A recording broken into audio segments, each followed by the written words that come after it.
Elena Chabo Kekos wune Nana ife di mejọ Nana akunite onwekwa onwegoro ya nwe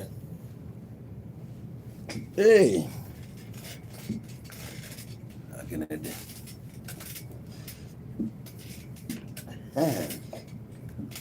oh yeah nwannem Kekos good afternoon ebe ọbụla ị nọ wee na-anụ onu m ekene gị in our own special language asụsụ ị ga-aghọta ọfụma obodo amụtụ asị m gịnị obodo amụtụ gị weda ma iwu nwaanyị o ma iwu nwoke o ebe ọbụla ị nọ ana m ekene gị nne m nna m onye ọbụla na-anụ onu m anyị abụrụ amosu anyị abụrụ ndị ife ọma na-agba anya mmiri anyị ga na practice if I na preach. Soludo win the election na Anambra State.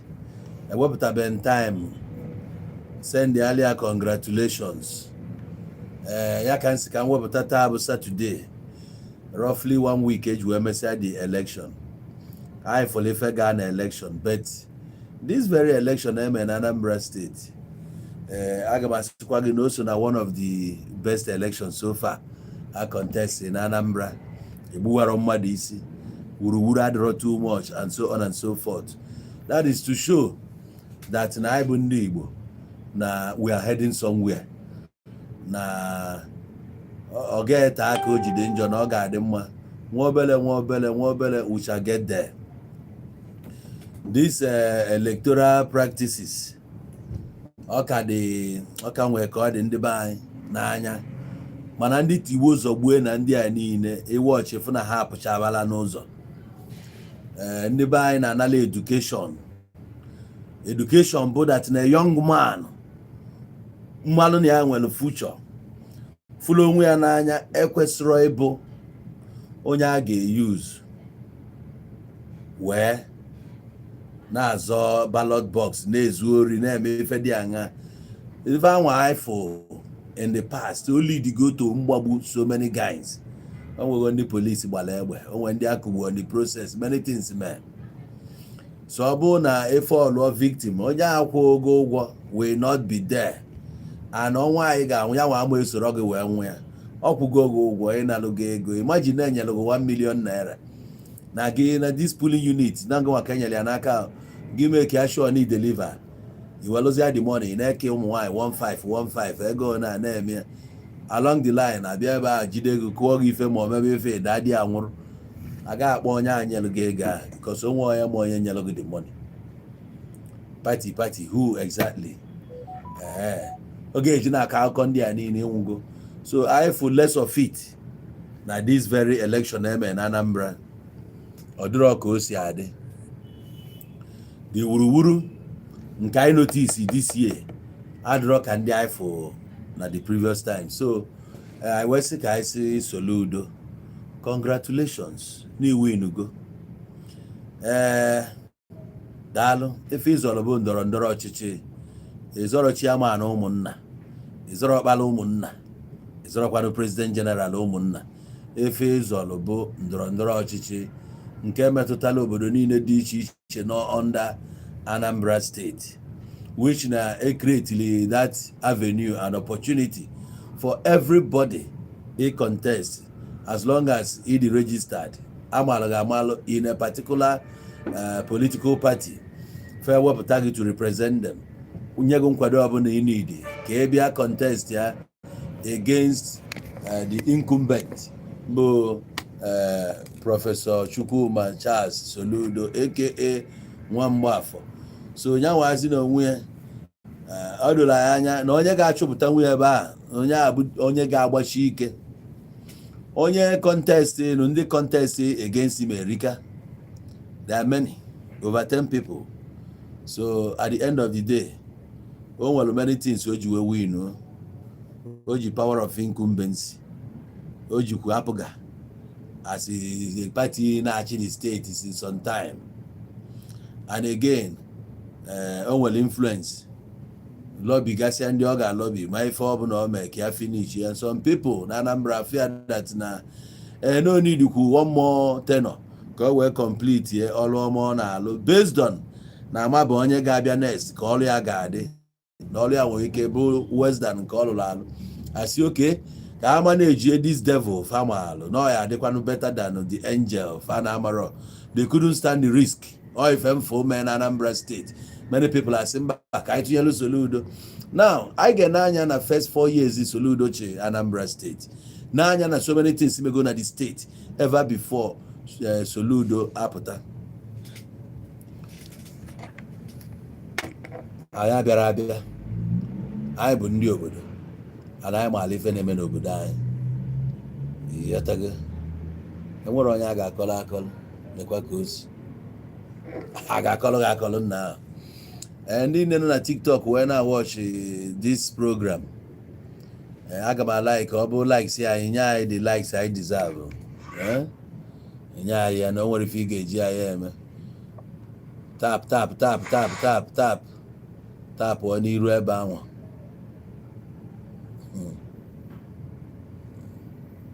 Meanwhile, o nwere one voice note receive. Aga m eme ka unu mara ya. For those of you who don't understand me, anyị ada achọ ka anyị dị politically correct, and I've never at any time put a signal the best.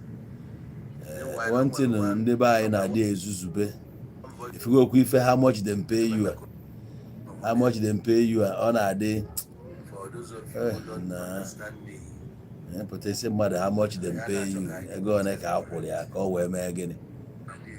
Nna wee bụ na onwe one anyị ama akparị ya akparị, even though na the woman kpaligide m na program ya kpalịsịa m, nwere afọ ọ na-akpọfọrọ m na njiwe si ebe a wee jebe Igbo Ukwu buru my stupid camera wee gaa wee na-ama ma o nwere onye n'ime ụlọ ụfọdụ ya. The woman si na ya bụ achawo na a na-akpọ ya achawo na France, na ya bụ gịnị na France yo. Ọ dị ka ajụ ugo amazi m afa mfo na ihe na ya. So the woman wee kpọrịba m nnọọ kparịcha si na ọ chọrọ ka m kwuo ihe gbasara ya na my program, na ọ bụ voice note ma this that. Ife m chọrọ ịgwa the woman because ọ na-abịa na my program ọ kọcha m ọnụ si na m ji eyi Timberland na ọkịrịka Timberland na anyị maalụ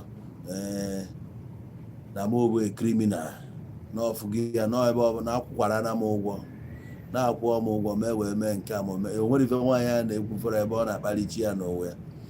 So ife dịdị ya bụ na m anụghị ya, mee claim na m anụrụ ya, mana ọ bụrụ na o follow my track record ọ ga-ama na m abụrụ onye na-agbasa ga with anybody. M gwakwara gị etu ọ dị m n'obi ịchọzie ije kọba anyị ka ịkọbara onwe ya ịkọ once ka m gbalụsa ga filu na-akaligo m ụdị ebe ahụ. Ọ bụrụ na ifilu n'onwe ndị na-akwụ m ụgwọ ebe ọzọ ọ na-ebe ezidete mbụ ọ sị na mụ na ijelekwu na mụ na ka afa priest ya ka afa this priest Vika Joe Vika, yes, na ijele na Joe Vika na enwere onye nke ọzọ ọ na-akpọ afa Brodo Ikenga, na anyị cha niile bụ wangange na anyị ji wee bụrụ criminal na list ahụ ebe kue dike nyalụ m na that list ahụ ndị mkpọrọ afa na-enyekwuru ya nwa the list na ebe kue dike nyekwara list ahụ ya wee kpọrọ ebe kue dike kpọrọ ya.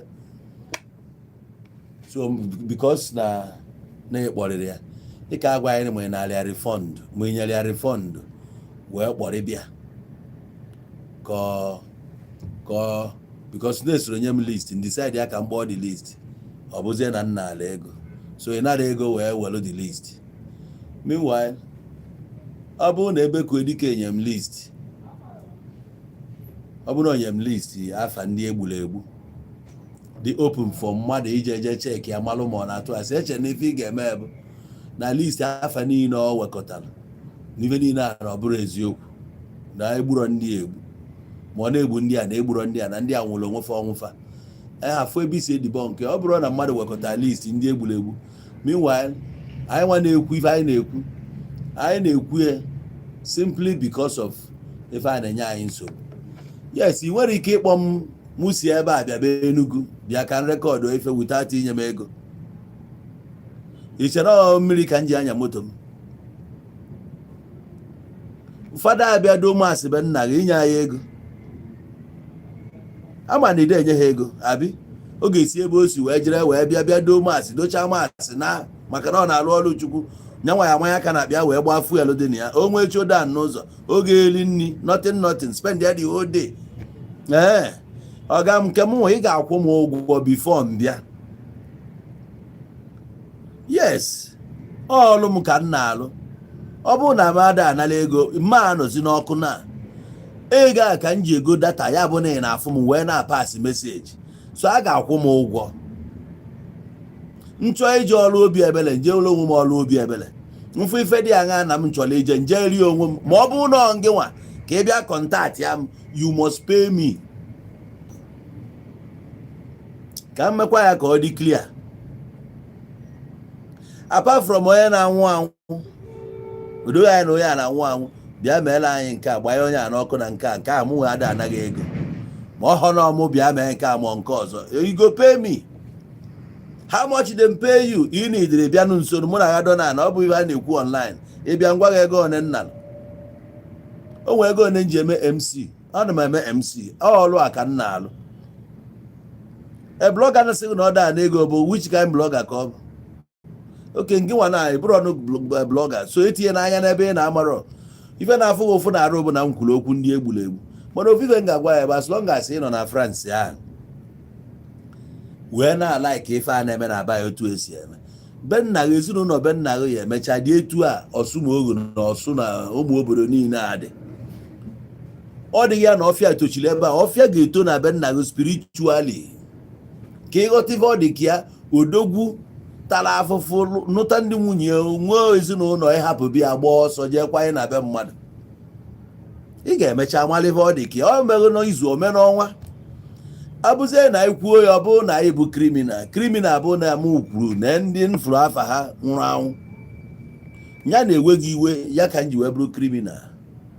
Ọkwa ya, don't worry, ọ ga-emecha luo oge arụ akpụ aha ele ahụ ọdalụ. Ife anwa na-eme n'obodo dị iche iche ọ na-atọ gị ụtọ na ndị mmadụ luzu. Ịmanye ndị mmadụ luzu, so many people their mother ka dị na mortuary since 4 years now, akwabeghị ya akwa. Ọ na-atọ gị ụtọ, ọ na-atọ gị ụtọ.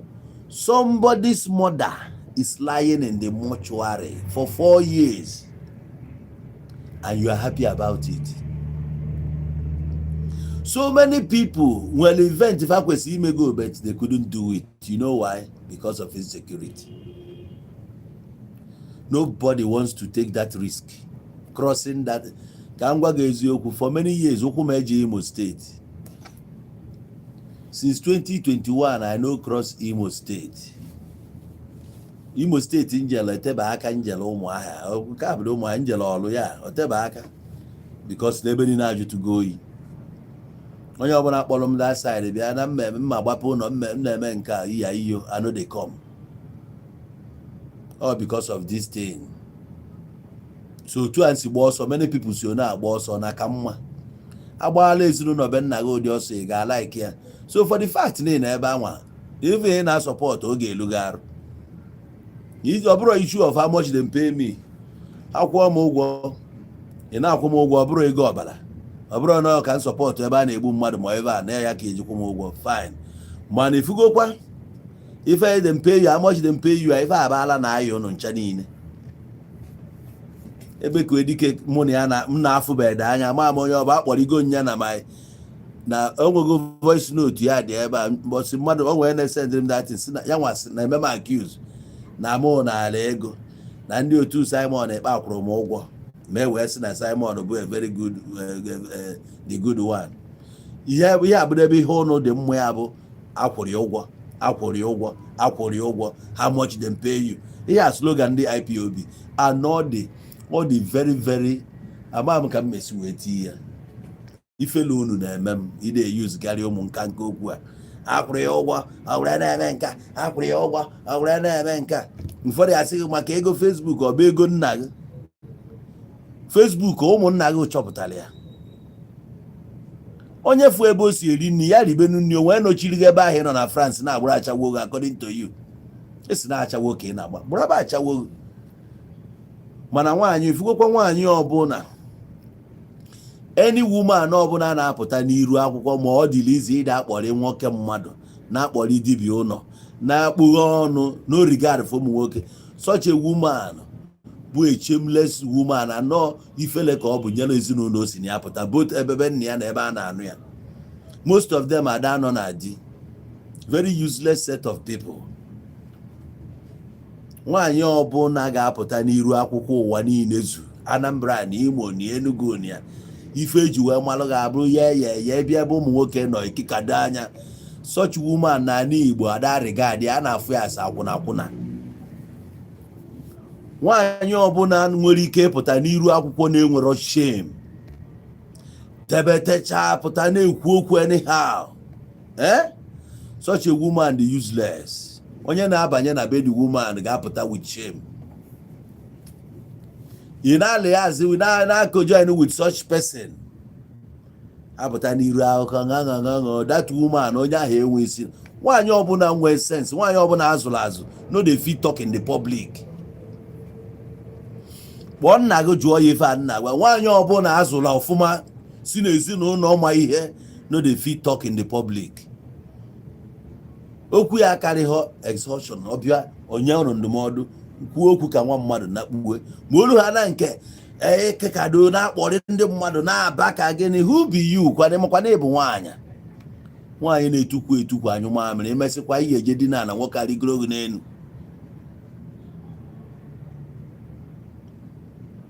Inwe isi na mmadụ, inwere isi. Oge anyị na-etonite n'ala Igbo, azụrụ anyị n'ala Igbo, anyị maala etu nwaanyị si eme. Even ndị nkụzi kụziri anyị ka m na-ekwu okwu, ị ga-ejikwa anya gbakọ ndị teachers niile ma den ị ga-afụ na the most loved among them na-abụkarị those kind ones. O nwere ike ịpịa gị ịtalị mana ị ga-afụ na aka o ji apịa gị ịtalị a n'obi ekwere ya. Ana ọpịasịa gị ịtalị a ya nwere ike ọ nọ nwa obere odighị ozi ngwa gị ji egotele ya granọt ihe dị ona. Oh, real woman. Oh, well, if you are a woman, you cannot be a man. The feminism. Root in Agabu, Ajo root. If I kiga Mugosim Wagwage, Waliato, Walia Jokumoke, or Herina behind Ayana. So to that woman who make that statement, if I can Walike, well, Monagaya Bawan, I can mention your name, I don't even know your name, and if you could not bother me, what the NGM, Paul, you will get you now come more and more because I'm not program key and money I will record that one where send the aluminium where get you mobile. Whatever you like, you can say. Yet ago, you can say whatever you like. That man Nibuku. Ị na-akọchi gị n'ụwa gị ọnụ na ma o jelu jee mee interview. Ejelu m ebe a mee interview ka ụwa nnukwu onu nke ya. Etinyere m okwu n'ọnụ, agbachitere m ya nkịtị okwu ka o si dịrị ya. That's how I do my own. Kwue your own side, okwu his own side. Na m kaala ijebe jee jụta nwa ya, ị kaala sponsor. Etu a njechakwara nke ekwukwa m ụgwọ ka nje jụta nwa ya. Mụọ gị nwa akwụkwọ onye ọzọ ụgwọ, onye nke eje jụta nwa ya nwoke. No ka esi eme ọ bụ na na-akwụ anyị ụgwọ ya ọbụla anyị na-eme. Etu ya efuru na-akwụrụ m ụgwọ wee jee jụọ the man. Ihe the man kwuru ihe bụ iwe gị bụ na nwa ya nwoke nọrọ 5 years na chain. Ya bụ iwe gị. Jee na many families. O nwere family ji aka ha gbuo nwa ha gbuo ya complete nie ya na ndụ. O nwere family ji aka ha gbuo onye ọbụla na-asọ elu their name. Maka nke nwa na-ekwu ya sị nwere ike be nna gị sef maka nwaanyị a na-ekwu ibe a na-awụ ya o nwere ike be nna gị ndị egburu egbu a na-amara ọka nkụ.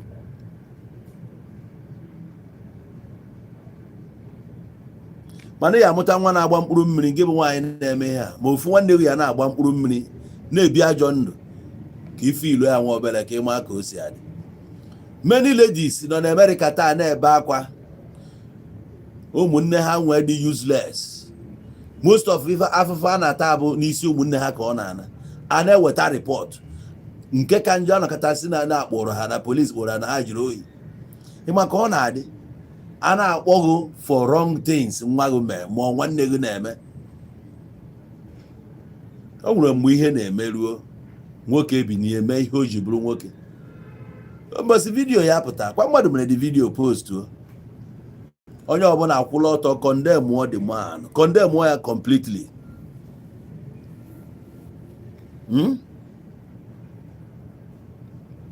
Wee gazi asị this man ngwa kwuo ọnụ gị ka ụwa nụ, nwoke ekwucha ọnụ ya onye ọbụla afụ etu o si wee dị. Anyị nwa bụ fathers, ndị nna ka anyị bụ nna, anyị nwa bụ ndị nna amalụgo ife ọ dị ka ya maka na anya ya ka anyị nọfụ ka a na-apịa ịtali mkpụrụ mmiri. Abama many years nọ wee na-ama ọkwa ife dị n'ọgwụ maka na ihe mfụ na South Africa ọ karịrị akarị. Ife anwa mfụ ịnọkwa na-edipọtụ ndị mmadụ from obodo a ịnọ na-afụ problem a na-enwe ọ dị ka onye melodi ife anwa ebe a nata ebe eme gịnị mmụọ ka ya abịa ịka ya afụ mmụọ ịka ya afụ mmụọ jonkiz ya emesịa karịa na street jee maka ya ebe ọ dịgo mma na mitọkam. So gị bụ onye nọ na France na-ayị ala the thing ka ya batabe nna gị one day ịghọta ihe ọ dị ka ofu onye nọ na-emechu afa family gị, ndị ọzọ nọ na-anara award a na-eme congratulations ọnara award degree nka promotion by promotion nke gị bụ etu aka ya na-akpọghị akpọghị na asasị ọkụzụ, akpọghị na prison ya dị ọgwachi, akpọghị na zonu ife dị na ụmụahịa, etu a ka esi na-akpọgharị gị ka ị mara ihe ọ dị ka ya. Ọ na-adịrị anyị izi ịkọ rubbish ifilu na ebụrụ ha na nwaanyị n'obodo oyibo gbaa ihe n'isi ma o mee ya inwezie the privilege ịda akọgheri. Anyị ma how many women na-apụta n'iru akwụkwọ a malụ ndị isi dị mma, malụ ndị na-ayị ala. Anọ ndị agha na-ayị ala ka ndị be anyị na-ala ka ije kpọtọba isi na-awa ọchị ọ na-akọgheri esori ya. Obi nwaanyị na-achị nsogbu ụdị aja ege egwu Ọsadebe. Nwaanyị ga-abụlịrị nwaanyị ga-abụ a moderator, nwaanyị ga-abụ onye anya dolo because ọ na-anya ọfụ na nsogbu karịrị n'obodo. Ọ ya bụ nwaanyị kwesịrị ide a channel ka emeke ya sure na-esave the younger ones from ifeolu pre to ndị anụnwa anaghị onwe ha n'iyi. So many useless women na-ekipụrụ their own families. So many useless women na-amụrụ what it takes to keep a man. Oh, nwoke I can't stand that shit. The man apụọ na ndụ ifegharịba ọzọ kpụọ isi kpụọ iku anya ya bụrụ na boss lady ifiluzie na-emapụta ha niile ekwu anyhow. Nwaanyị na be nna before na Igbo o wee bụ na-ekwu okwu na family, akpọ okwu na family, onye ọbụla ezue na family. Nwaanyị aghachi ikwu okwu ọsị ya bụrụ na ya bụ the oldest woman, ọ ga-respect ụmụ di ya niile. Ọ pụta ogbekpuru anọsi ụmụ di m ekenekwa m unu, ndị di m nwere unu ma anụ m, ọ ga-etogodu ndị a respect ya, jide aka n'ala wee na-ekwu okwu. Ọpọdụ ya tụrụ onye ọbụla aya na-asịzi ya mama ngwa jee dọ n'ala wee gwaba ya okwu nọ nga ibu mana ọ ga-observe godu okwubekwucha ọsị unu na-ekwukwa bie unu netazie eria ọ nakpuo oje dọ n'ala eri iwu man onye Igbo etu a ka o si eme nsị asị. Ọ bụrụ na nna atụ asị ụrụ nwa na-awa ọchị m bụ ndị Igbo tụrụ n'ala Igbo sị na nna atụ asị na ọ bụ ka esi eme. I will wait. Sị m na-asị ka nna asị na ọ bụrụ ka esi eme ya ka mmalụ ebe ito n'ala Igbo a mmalụ ma Igbo nke gị dị iche. Ị ga-afụ agadi nwaanyị asị ya mama ngwa kwue na anyị chọrọ ịnụ onye gị depụta ụmụ di m ekenekwa m unu ekenenụ m unu na-asị m ka m gwa unu otu a ka o esi gbekpuru ala ewesị ya mama binie o wee binie ọ pụtazi o wee kwuo okwu ya ka nwaanyị ga-agba ọgba ha na ụmụ nwoke kwuru obịa nwaanyị wee na-aba ọshịm nwaanyị a na-aba ka si na onwere onye ọ ga-egbu na-akọgheri So that's by the way anyway. Kanganiru. So to if I well I know, let's go back to actually Kainanya na first 4 years na Yukubu Soludo na Anambra State. One good turn deserves another equally.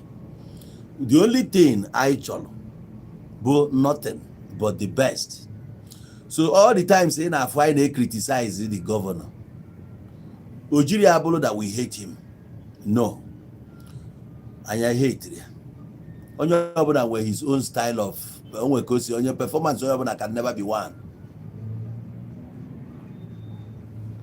Since Anambra State bidolu this democracy I don't name and I get want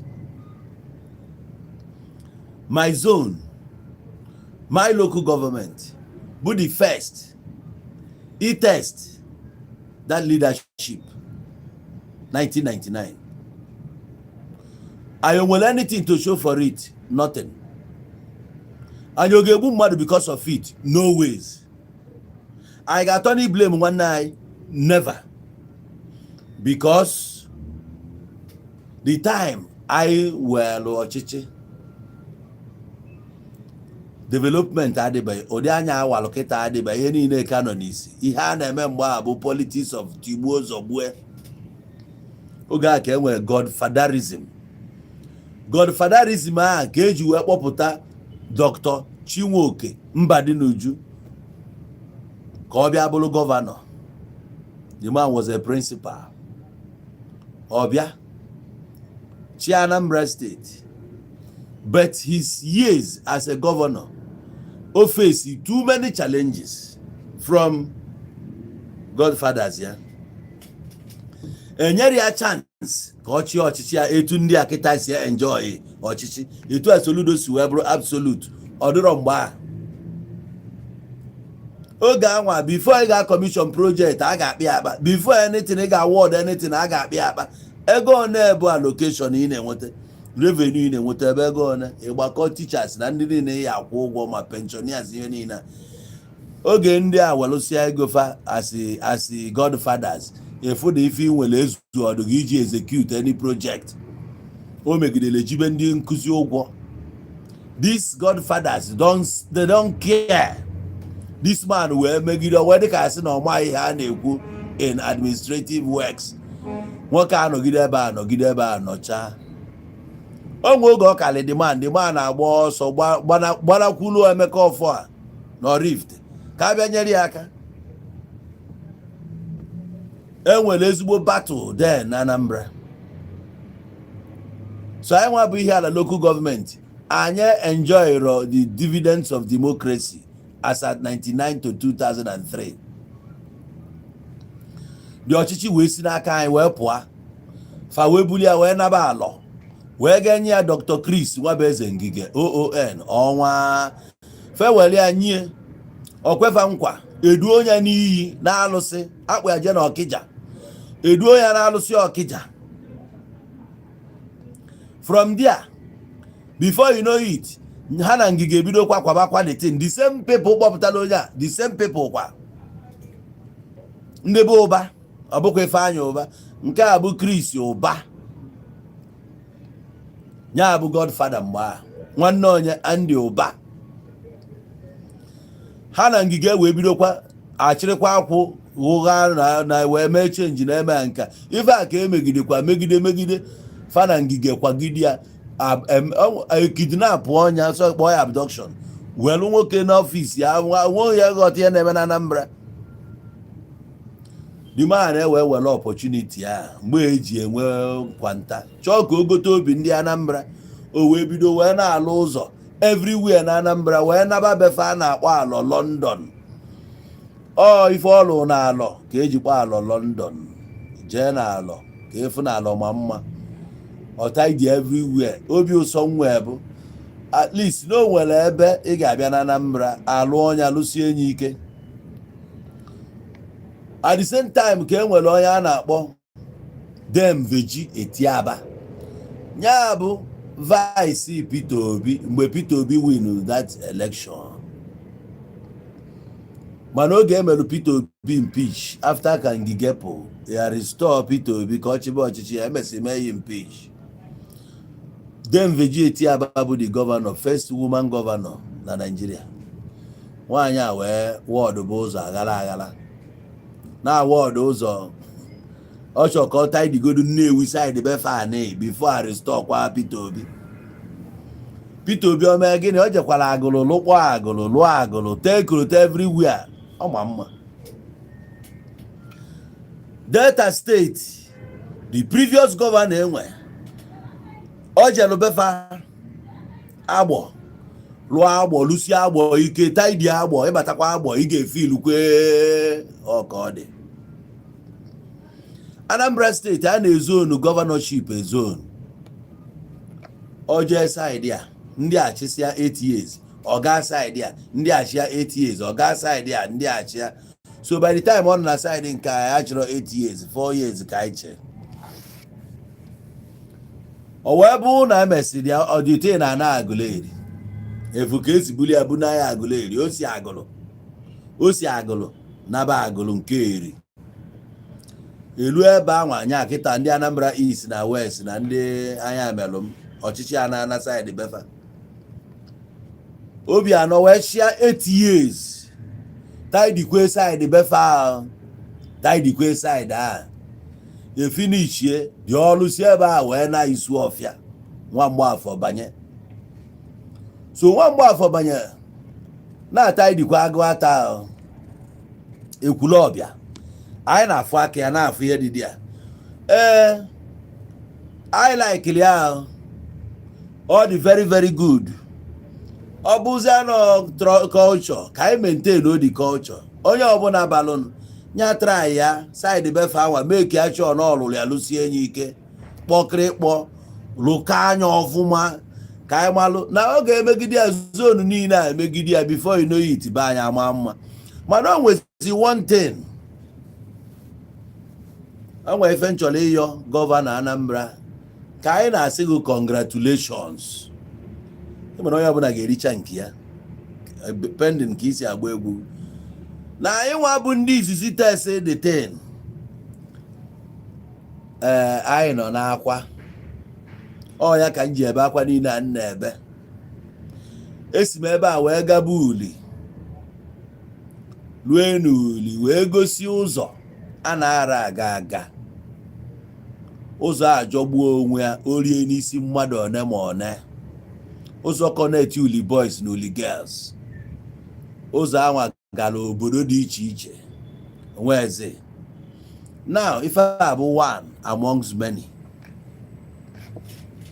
Onye ga-elote ndị a agbara ọsọ n'ala Igbo gbaa ọsọ ife etochisi everywhere. Ị na-ajụ anyị osozikwe na part of Anambra State a na-asị anyị na solution na ya. Ọsụmogu gịnị medị a ọmanụ gbara ọsọ obodo aghọọ ime ọfịa. Anyị osozikwe na dis Anambra na-ekwukọ na anyị soro anyị kele anyị kenye anyị Imo. Anyị bụla Anambra na-akwa na tax dị a ka ihe meziri na ya dị efili ya. So first 4 years agana ị na-anya ị ga-afụ anyị afụrụ aka gị much n'ihe ala local government. Anya afụrụ ya o wee bụ na this very one a na-aba.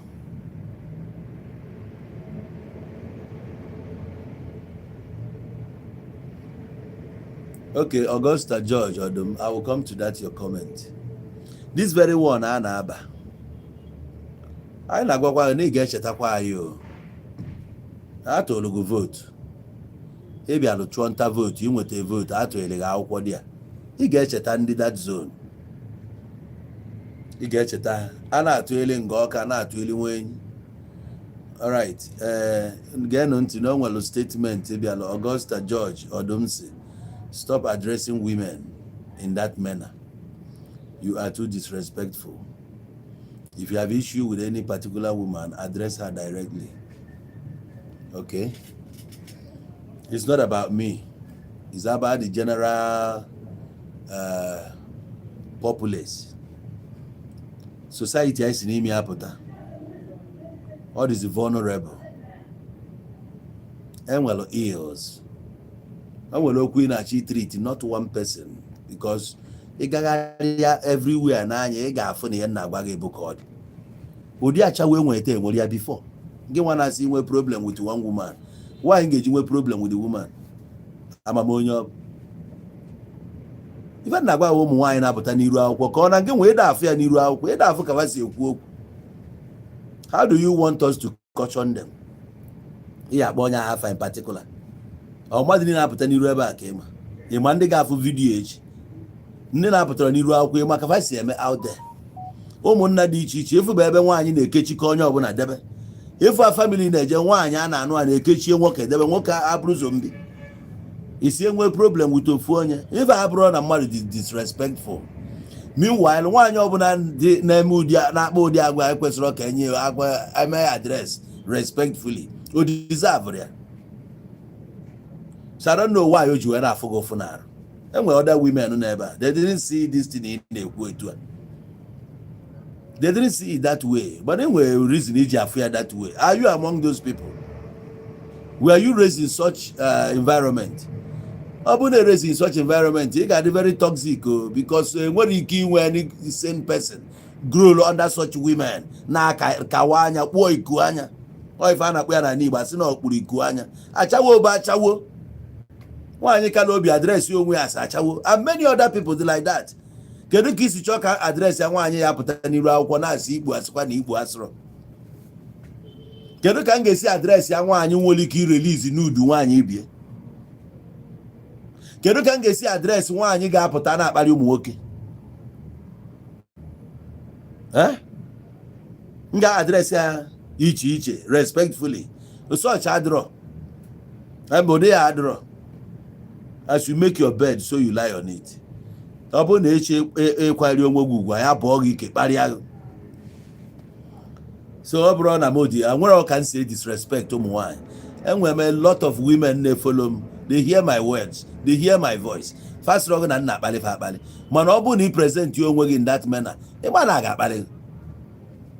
Nwee ike ịmapụta ebe ụmụ nwoke nọ, whether ma na family o anywhere, ma na Facebook anywhere, ike obi asị nwaanyị na-ekpope ọnụ na-emechi n'iru ụmụ nwoke na-aba mba. Ubi yu ịba mba, onye ka ị na-abalụ? Ke rekọd ị na-eset nwaanyị ahụ gụwala anya echi mụta nwa ga-eto nwoke ekunye je kpọrọ ya. Ife bụ na nwaanyị wara efro dọrọ akụnyere, ọ bụrụ nwaanyị ibe gị nwere onye na-akpụ ya afọ ọjọọ. Echi ịwa anya ezigbo n'ihe ezigbo ihe ga-amịtalụ ndị mmadụ ezigbo mkpụrụ. Ichi teach ndị mmadụ teach ya. I nwere some women anyị na-consider na fa the wicked. They were trying to train us then. Mgbe anyị na-etonite, either no principal, no headmiss, ma no kwano midwife, ma ebe fana district, being strict aji ya bụ na nwaanyị a dị vulgar, ma ọ dị nke a ma nke ọzọ. Ọ ma ka eburu a wayward lady. Ịdị ha na wayward na-akparịgharị onwe then anyị nye aka wụọ gị n'ala. Nwaanyị ọbụla ga-apụta n'iru akwụkwọ ị na-apụta ịpụta ya ị na-egwu egbu na ndị mmadụ bịa ha gee ego ntị ka anụ ezigbo ihe from you as a mother. Anyị nwa bụ ụmụ nwoke ka needkwe that motherly love. Ọ ka kọrọ na ndụ anyị, ọ bụgodu na anyị nụsị nwaanyị nwee mama, anyị ka needkwe more of it. What are you saying? Nwaanyị pụtazi ọ na-ekwu okwu anyhow. Ife anyị na-echek bụ family o si pụta ka ihe di ya na-agabiga. Ị na-anya fụ na di ya nwere ike ọnwụọna. So many send their husbands into their grave at the early stage. Cut her down in their prime. Deprive her life. It is a free. You cannot talk anyhow. Ikuchebela anya adago. Onwe eze. Ka ị na-aba na-akọgheri ihe ụmụ ga na-afụ ya. Jenny dị popular n'iru akwụkwọ. Jenny nke ya na die na-emekọ program. Jenny nke ya na di ya na-eme prank mgbe a. Ọ dị very popular. Ọ ya na di ya na-eme ya. Ị na-ekwuo ya anya, ị ga-ama na ọ bụrụ a wayward woman. Ọ na-apụta n'iru akwụkwọ a na-agbala ego ya. Why nke gị ga-eji bụzie ịkpọrị ụmụ nwoke na-akpọrị onye ọbụla na-akparị ndị mmadụ maka gị na ya sị not through that way ka ihe jiri popular.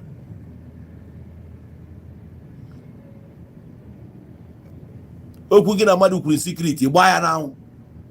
Go the one able.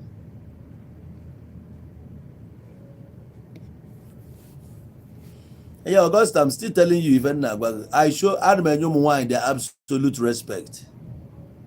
I respect women, except more when you take that respect for granted. Mbogike. Meanwhile, one your body na akwanyere onwe ugwu amago ebe a ga-place ya. Nwaanyị pụtalụ sị na ya bụ achawo ka esi mo respect anya. Ọ bụ na onwe nwaanyị si na mkparịrị ebe a ma ọ na-enugo ebe nwaanyị na-complain na mkparịrị ekwuenu. Amarozi ka o si bụ ụsọ gị nwafọ na ma dey respect ụmụ nwaanyị. Onwenugo nwaanyị efuru ka ọ na somewhere na-asị na mo dị disrespectful, na mo gwara okwu ọjọọ, na mo kparịrị akparị. No. Ọfancha bụ that feminism. Okwu ya agwa nwaanyị ka ọ consider ya ofil ono mkparị ka ị na-akparị ya. Meanwhile, who be you self? Ọ nwaanyị ka ị bụ nwaanyị na-etukwu a na anyụ mamịrị mụ na aga ya ọhụ na utu na igbo ada akpọ ọgbọ. Yes, as long as Igbo dị concern. Ọhụ na amụ ada akpọ ọgbọ. Ihe sọrọ nwaanyị bụrụ ka m gwazie ego something ị ga-ama na any house ịbata. No, Mrs. Styles TV, I na-ekwufe abụọ at the same time. Any family ọbụla ịbata na-ege ntị oge anyị na-eto etu esi wee zụọ anyị. Abata na compound as oge a na-agwa gị most families enwero gate. Ụfọdụ na-enwe nwa obere ọnụ ụzọ. Ịmagodo those old fence ndị aja ọcha ha na-agba mgba tinyecha anya igbegulu n'enu ya. Ọ na ọ dịrọ na ndị mmadụ bata, you know you can walk into somebody's house. Ị ga-anọ n'ilo mee sign of pam pam pam gosi na ya. Ị ga-emegide pam pam pam ugbo n'one ndị nọ n'ụlọ wee azụ ụlọ wee nụ ya. Ịda na-asị onye ọ bụ gaba o nya nga ịbataba. Ịbata ekwuru na ọnụ mgbu ana. Onwe ha nwaanyị ọbụla ga-abịa imepe gị ụzọ a na-ege m ntị ọfụma. O nwere any woman nọ na that house ga-abịa imepe ụzọ a unless ọ na onwe nwoke na ya. Ọ sị abụrụ na nwoke dị 2 years ya nwa ka a ga-ese ndị ya ji amepe dị ọnụ ụzọ. Ndị mama anyị fa mgbe a those our granny nwere reason ha ji eme ya. To show the stranger na-enwelu a man in this house. Ọ na-enye that small boy right ya, respect ya for being a man. That's why also kwa abụrụ na ịbụ a woman of 50 years. Di ga wee nwụọ.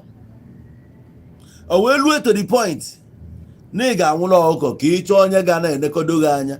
Ọsị abụrụ na ọnwa dị 4-5 years n'ụlọ a. The woman na nwụrụ ọkụkọ nwunye ya even nwa nke ọ mụtara n'afọ nọrọ n'afa the boy ka ọ bụrụ di na anụ ya. Ka ọ na-enụba na ọ na-eme. So you have to respect nwoke whether ma ọ bụ small ma ọ bụ big. Nwoke na nwaanyị ada ama aka. Nwoke na nwaanyị ara ama aka. Nwoke bụ nwoke. And ebe ọbụla nwoke nọ nwaanyị ara na-ekwu okwu anyhow there. Ya ka iji bụrụ nwaanyị. You can't open your mouth anyhow. Waa.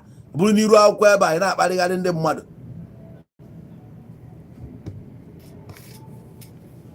Etu anụ si bịa bịa ebe anyị kesasịa ya si n'Okere steeti 40 steeti. O wee bụrụ nwaanyị bụ my prime minister. Ajụkwa ya, yeah, thank you very much for that question.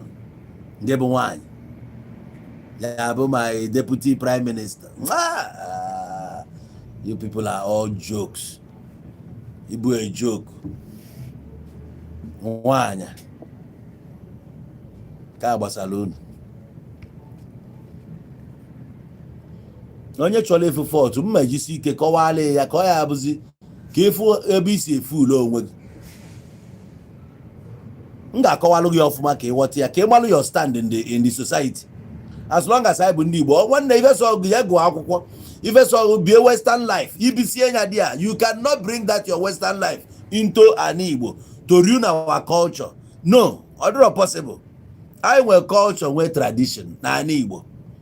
So you will know that your western culture, it will never work here.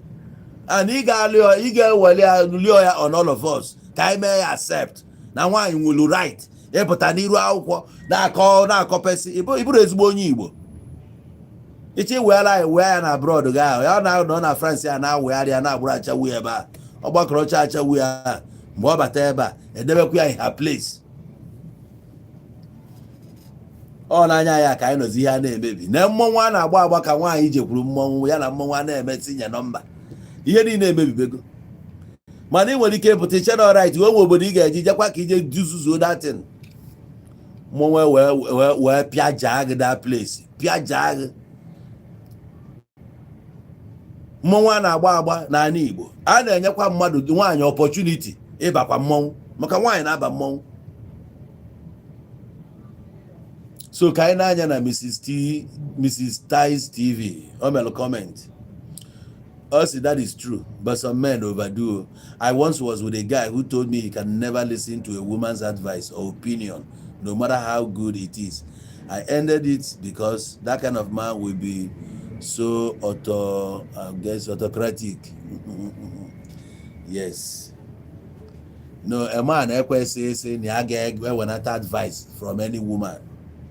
Ada ekwu ekwu ọ na-atụgodoro onwe ya asị o nwere situation oge elue ọ ga-anarịrị advice ịma na ihe anụnwa onye pụta sị na ọ bụrụ na ọya na ọ bụrụ na ọya is a lie. O nwere case ị ga-enwe na o nwere ebe ị ga-anọ inwe problem you don't know how to go about it. Ka anyị si na airport nwee problem airport na-abụrụ nke your country somewhere inwe problem ị na-afụ na problem a na-achọ ihe na ị na-achọkwa ije nga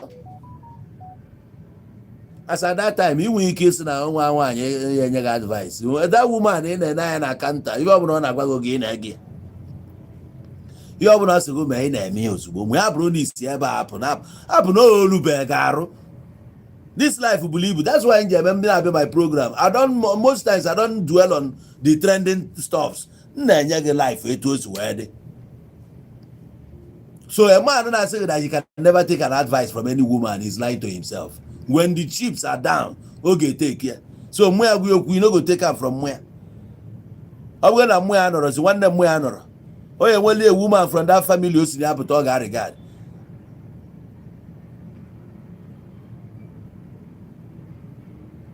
You got to go? So mmadụ ga-anarịrị advice. It doesn't matter. Peter Obi na madman nke ya onye ọbụla ga you cannot say na ya na nwaanyị advice. Nwaanyị bara ulu rinne because o nwere ka ihe si bata onwe ka ihe si dị kpọrọ nne gị kpọbịa n'ime room si amma ya gbakene kedu ka ihe si wee ga ọkọbala ụkọcha ibu anya n'elu ihe nne gị na-enezi anya mgbe abụ ka ọnụ kenife ị ga-ekwu ase man ọma nwa ọmụta ọ bụrụgokwa ema iwe kwuru mma na ị ga-eje kịta ka ije egbutusi isi a nwaanyị eji wee jee na abụbọ mmadụ nwaanyị eji wee jee na nke a mee nke ozugbo anyị na-eme ka ikwelu mma mma asị chelụ na onwere ife ị ga-eme ide anya efu nwanne nna gị na anya na o mee go plan a wit ndị a na ihe eje ka ime gị so n'ihe ọ na-achọ ka ime kịta bụ na gị rapụkwali okwu etu o si wee dị ewu ahụ na yiri akwa na gị pụba ọ bụrụ Ọnịcha gị gbadaba ka ife anụnwa na-achọ imenụ ka o kwuo gbacha ị ga-anụ ihe mmadụ gwara that moment ibinie pugodu because isi ka art ya ị nọrọ hia since ma ka o si adị art ya na ị nwere ike gwodo aghọghị n'elu inweta onwe gị na prison mana onwe ya ọ bụ na igere ya ntị mgbe ya nwa nọ on the ground ya abụrụ men on the ground ya nwa amago ka o si dị mmalụ ndị kpalụ nkata mmalụ na ọsụsụ ofu nwa ya ka a na target a na-ebatago na ịchọ ka ime ka okorobịa ị nwere ike okorobịa mee ya efu ihe a na-asị gị na ife nwa okenye nọ na anịfụ nke bụ nwata na ọ na-eruri n'ogosi am so ọ bụ ka o si wee dị now back to nwanne anyị bụ anyị na-ekwu ife gbasalụ gọvanọ anyị agwara na anyị ga na diversify o nwekwa ihe pụtara na ya esoli etu ahụ si dị ọ ya ka o ji bụrụ program Soludo actually first 4 years ya anyị agaghị na ofe elu totally anyị nwere much expectation as ndị Anambra anyị nwere much expectations as ndị Igbo we want more Ayefro no other people na rise n'ike and anyị ada rise with those people etu anyị si kwesị. And the major cities anyị nwere enwe already anyị na-ele anya ka anyị fụ much development anyị afro. Ọ bụrụ na ebe a ndọ nọ kịta mbinie kịta msi ebe a binie welu fon na pụọ n'ilo, ị ga-afụ na Delta steeti ebe a bụ Asaba capital ebidogo ide design etu a ka esi design ya yearly. Ịbata na Ntabua roundabout nke agbadabala Okpanam road, nke agbadabala nke agabala Summit, nke agabala Government House, ịpụta na efu na akpabago na-edozi ya. O nwere banks like Zenith Bank na-ewelu that place to beautify it. O nwekwa side ị ga-eje bank ọzọ ewele ife eji ama obodo. So fe ebidogo the thing to beautify the obodo. Anyị bịa fụchi ụdị ha wee na-anya na be anyị na ya afụrụ anyị ga-efeel concern. Onye a ga-akpọ ọbụdị number 1 001 gịnị mezi na anyị kwesịkwana ka anyị fi video na ka anyị fi video na ma ọ bụ na ya afụrụ ya mmadụ ka anyị bụ, we have to speak out. So if I bụ na criticize some certain policies, man, ị ga-adị constructive in criticizing your government. If na afụrụ, it is your sole right to raise awareness that we are supposed to have this. Then and by we are lagging behind. I want so many roads na draws motorable. So how do we survive? Never need is dilapidated. The classrooms, no able wine agwa. In the hospitals too, nothing is functioning. It is our right to cry out to the government. So Mwabuni in a race here doesn't mean he hates the government. A laws on our standard, if Tana say any menka, I got say no mba, no boria. Each we opposition. I work opposition, we are not going anywhere. Even the Buten and them off my competition. If you say you don't want to compete, then you can't be a winner. Kulio says if everybody is a scorer, then everybody can be a winner. We all need to go out there and compete. So we can't just sit like this. We can't sit like this and watch Abia State, Abia Anaga. We need to follow up. We need to follow up. Somebody got to get Asaba hotel. Legal Joe hotel in Asaba. Or with a former, your employment. How many people now alone at each of those hotels? Then somebody has to leave Imo State. Somebody has to leave Owerri. Somebody has to leave Akwa Ibom. Biasaba. Biliaba. Now for rent. Now go. Now spend there here. Even now make a revenue the state now. We want to see much of those things happen in Anambra State. I want a video mail. I've not posted it yet, but fortunately, we're full Soludo. I went couple Silicon Valley. If a plan or for it. The thing, Western Amazon or post to the video can wrap here. Because not almost the same thing in that video. Come for that video, young woman. You go see the blueprint. Any the kind of like 14 story, 15 story, 10 stories, line up. I am infrastructure. Tenants get beer. If I be feeling like attract investors, nigga invest in that area of infrastructure. You get a na Dubai. Can we charge a mile to non charge a key for say high rise. Other much na Dubai. Mana charger, Ojure Judia. And when come out in a bureau 40 something story. Charger Tower Gate. Ebi opposite that charger tower gate before. Nya bụ the tallest building there ba. Onwe nke space dị ndị mmadụ juru ya completely. Onwe ndị need refresh environment. Oge alụ first tag. I for first tag no mama. Many people je believe about because that environment is good or something or novelty. It's awful. You know, all the foreign to them. We need such here. Any company here can never say Nevada. People will be there because one, a 10, 12 story, he get here lifter. And it's a lifter, he got try. So if they can attract such, which there are many companies here, Nasabeba, they use it 33 line. Many companies non and they use it 33 line. So that same 33 line, they can still use it for those places. enwe constant electricity supply. Oge ahụ anyị alụsị that infrastructure, ọ na-eweta beauty n'obodo, mee ndị mmadụ enwe housing, inwe ebe ibi. Nke alụrụ alụ dị n'Ọnịcha na Awada bụ 4-4 decking. Ije ebe anwa na enwechalụ 4-4 decking mana enwere ụzọ.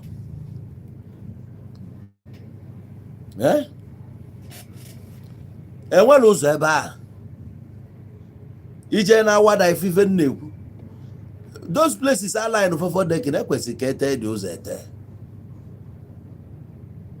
Ọgbaru local government, what is happening? Ka na Awada bụrụ under ọnụ aka ọ dị. Oke ọ bụrụ ọnụ aka ọ dị. Obosi ka ebe ọ fọlụ ọ n'ide mmiri. Ọ bụrụ na Obosi fọlụ n'ide mmiri south, ọ gịnị na-emezi? Ọ ha ncha abịa anyị na-ekwu. O nwere ife anyị need ibe anyị. Ọ bụrụ na ya fụrụ anyị ga-eti mkpu, bee akwa, bejelu gọọmenti. Onye nwa ya nwụrụ na-ebe ife ọfụna. Ife sọlị ọ na-ebe nwa ya nwụrụ bụ na nwa ya nwụrụ. Ị na ya anya 2 times okwuo nọ nga igburu ya. Ya na-agwa nwaanyị nwa ya nwụrụ iteki time okwuo nọ nga igburu nwa ya. Ya nweghị ihe ekwutie nwa ya nwụrụ bụ na nwa ya nwụrụ.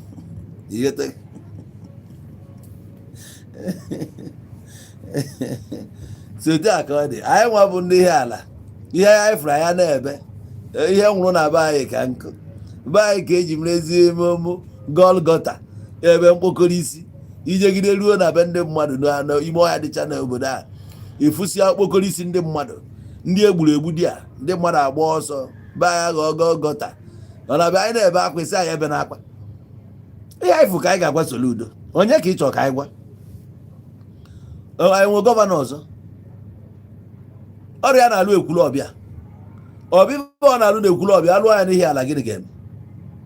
Ka ọ dị na mgbe afịa dị n'ihi ala gbara ọkụ, Nkwo-Ogbe ihe ala ọ gbara ọkụ, gbaa ọkụ completely, gbarisie ka rehabilitation emere ebe ahụ.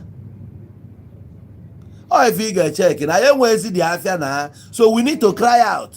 O wee bụrụ na 4 years gọvanọ anyị nọ, he didn't remember us. Anabụ na-ekwu ya sị na m amara ihe na-ekwu. So this second one ọ na-aba na ka anyị na-ebido kịta na-create awareness fa na ọ na national maọbụ the executive council meeting ka ha na-eti ikwu ya ebe ahụ. A ga-arụrụ anyị Nkwo-Ogbe ahụ, lụọ ya standard. A ga-arụ ya standard with ezigbo moto park, maka o nwere park. A ga-arụ ya ọfụma, dozie ụzọ anwa, ụzọ aga banks bụ ebe ahụ ka ọ dị. Ebe a ka e nwere bank road, edoziela anyị ya ka anyị sokwa feel onye very important. Ọ dị mkpa. And some other parts of Anambra ndị na-adị feel the impact of his government in the area of security. O nwere ndị dị vulnerable. Ọ bụ no speed will detain up by use ndị a oge ọchịsigolo first time ya. O wee bụ na obodo ọ na-enere anya for 4 years na those victims of ife anụnwa na-eme, victims of insecurity, they could now return back. Ka ị na-akwado ime campaign ka ị win election. So ka mma na anyị ga-akwakwa ka ị use the same momentum a ekwena ka ọ daa, ka ị sustain that thing itinye, ka ndị mmadụ nwee ike nọdosi ike na befa, otherwise a ga-agbakwa ọsọ again. Yes, any program ọ bụla ị na-epuch, ị ga-epuchuru ya n'isi, or else kwa ifukwa na ya anachighakwa azụ.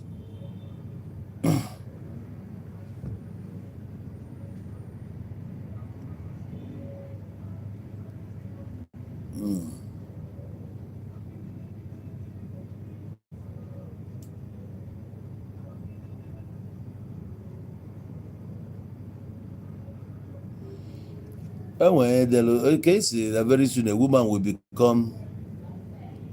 Can I this comment inflow? Very soon a woman will become the governor of Anambra State. Are you going to run away when that happens? But a woman have going to govern Anambra before. And well, reasonable women in a position of leadership, we don't have problem with them. In those women, they talk sense. they talk responsibly.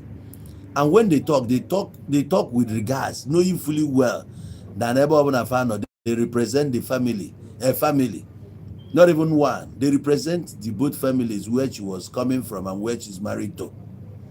So she's carrying the glory of these two families on her shoulder. So if you talk anyhow, a word the glory nana. If you talk sensibly, on the family, God they proud that they have a daughter in you, they have a wife in you. In most families in Anibo, watch out. Though, or if insecurity and if you seek man. Now many families in Anibo don't enjoy Christmas anymore like before. Don't get me wrong yet. Back then,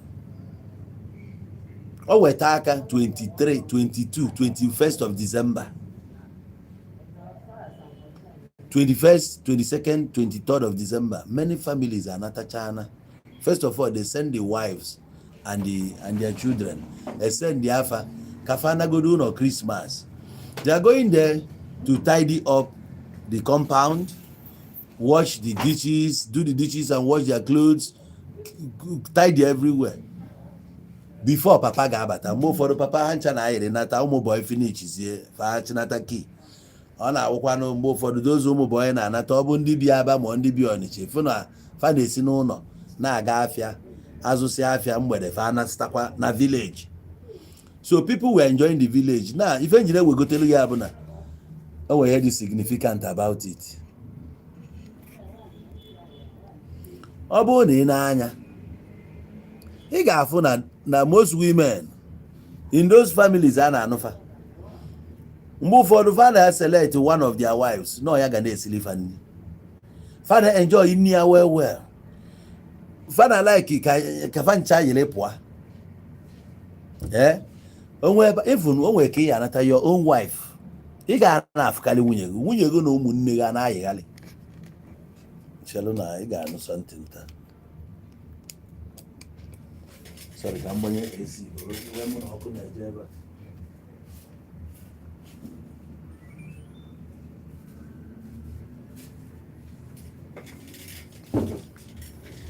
Nwunye gị na ụmụnne gị na-ayịgharị na-akpọgasị ya na-egosigasị ya places ọ na-enjoy ya onwe ya. Ana gị nwa bụ a man, ị ga-adị very happy na ụmụnne gị accept your own wife. Or if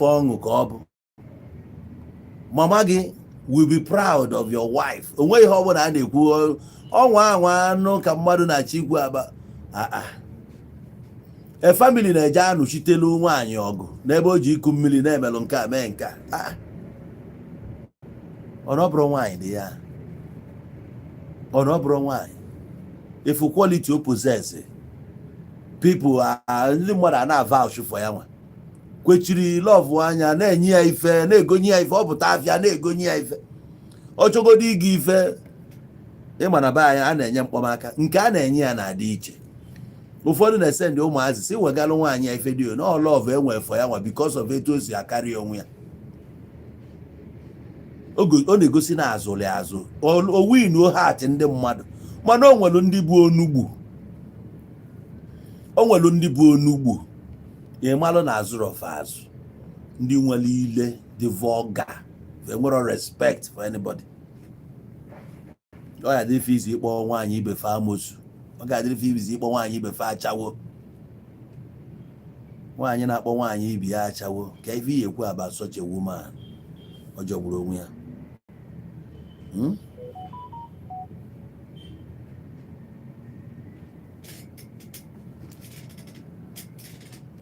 All right, so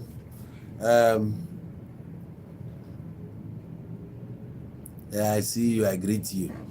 Now, Obuno Nwelo, if you actually itinye this program, I'm opening the line for you now to call in. If you wish to call in, it's fine. The number you got over our usual line 0816-778-7008. If you call this line, I get received on WhatsApp. You can make your contribution. Very important. Meanwhile, I can work well and I Ohamadike Empire City Estate going for 2.5 million. Obuniji go secure your own now. Ohamadike Empire City. I am a Washington Estate going for 5 million. You alone Kecho all the time, befa. As Christmas draws closer. Where BT Lego bata if we go back.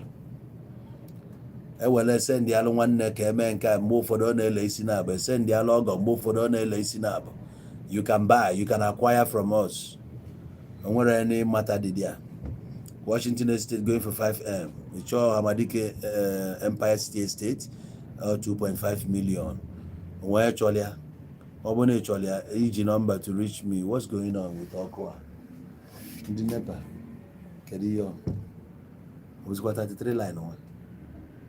Oh? Then I know Okunej. Yanja by AC. Hey! Hallelujah.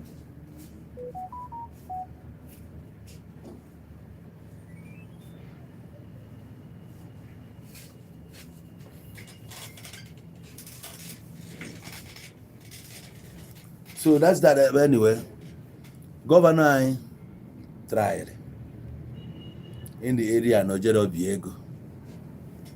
On Alobefa support to me to see Alobefa or me funal is of your former Lucien. You can load that area in oh, well, a guy lonya, no problem. In Carlo Amana Lonia. When I allow to the standard, they got attract many people to that place. No, it is well on it attract in the mother on it. And companies are not idea. A company cannot thrive ever name of infrastructures, ever name of people. Business owner now survive based on the environment. Ebe nwere ọtụtụ ndị mmadụ ka business na-aga. Ebe nwere few people business ada agadia. Ife ga-adọtanwu ndị mmadụ ebe a bụ na-eturn ebe ọ bụla a business hub. People can have their offices ebe anwa na-agụ ata ma ọ bụ na afọ reason ha ga-eji wee bịa ebe anwa.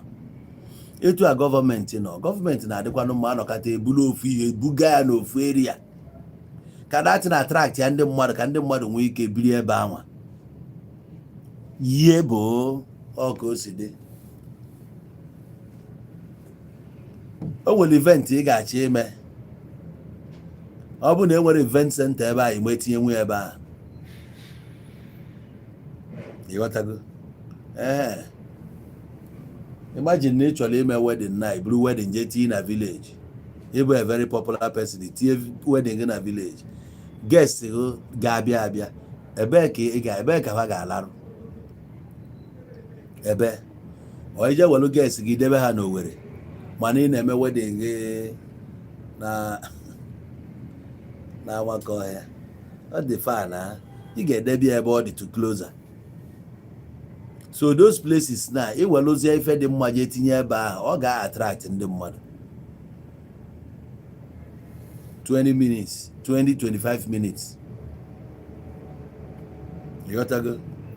You take ụzọ si the government na-alụkwa ya now.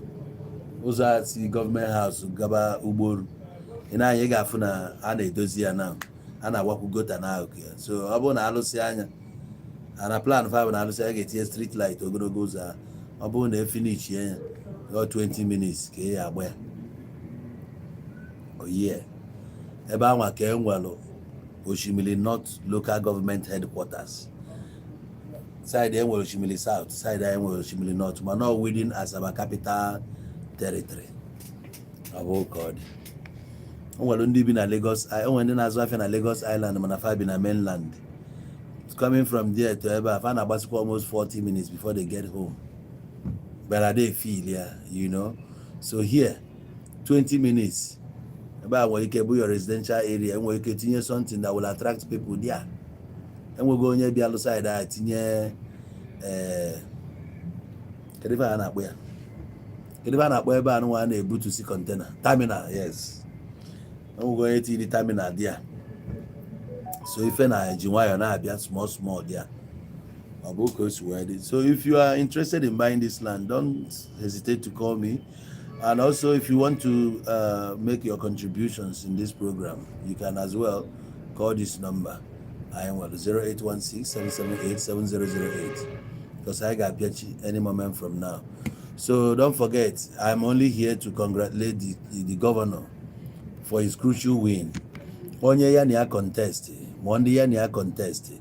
Fejiro Fabro that force to reckon with in the area of politics. From Ike ha ga-eji wee chụpụtanwu the incumbent mmadụ ka Soludo, you know. So ọ kọrọ ọnụ mmadụ dịka ikuku ọma. I guess this was the first time ọ na-apụta. Nwere ike nke ọzọ ọ kwado onwe ya ọfụma. Style abụghị style mfụrụ ị ga-eji nata nwa onye nke onye a nwere ọnụ karịa gị. Onye a na-akọ ọnụ well Soludo na-akọ ọnụ mana ọ style politics nke ya. Ọ pịalụ George Morgan si ya n'afọ ka ọ dị ka onwere ife ị na-ede ọ his own style were ya na-eme. Then gị nwazi na onwe gị as opposition, kedu ife imenwu?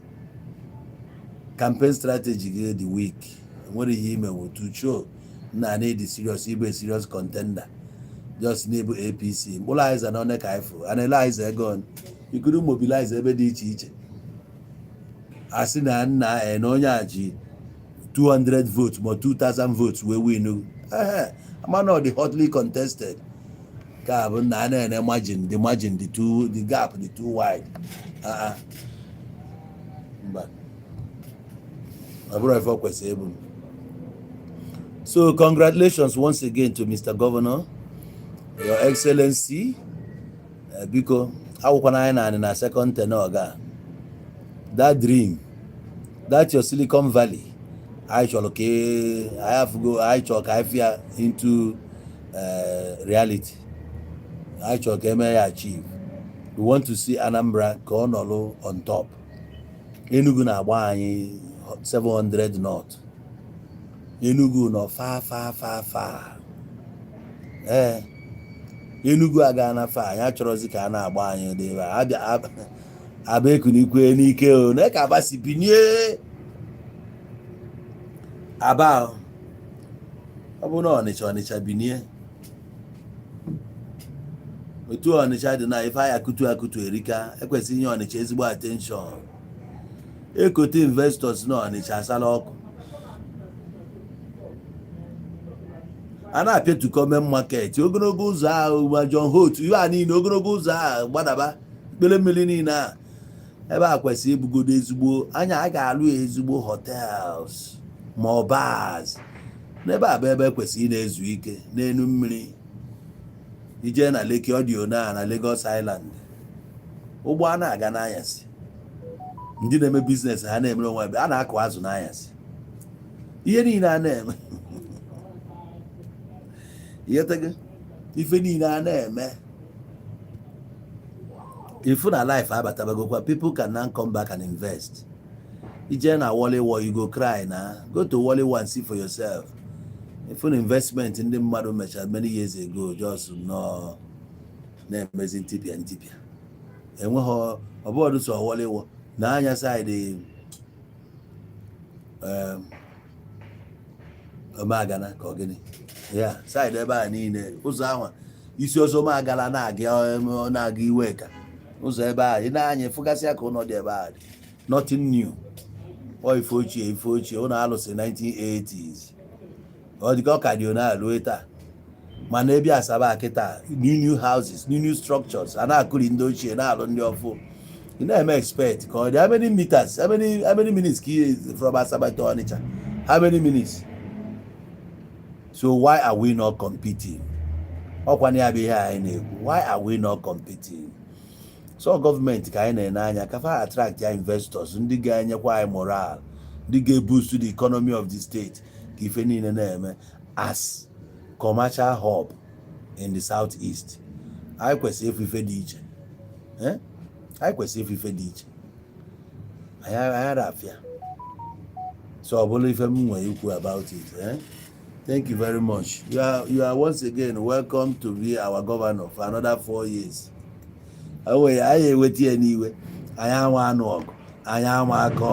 We have to accept our fate. Odigo bụ na odigo. You have won. You've won. Do lụọla anyị ọlụ a like never before. Remember the whole areas. Akagu na eruro. Don't focus on one place. Think of us. Remember us. Think of our plight. Ebe ụzọ na-adịrọ ka ụzọ dị. Ebe ọkụ na-adịrọ ka etinye ya ọkụ. Opportunities anyị na-enwero. Anyị na-enaya ka anyị fie.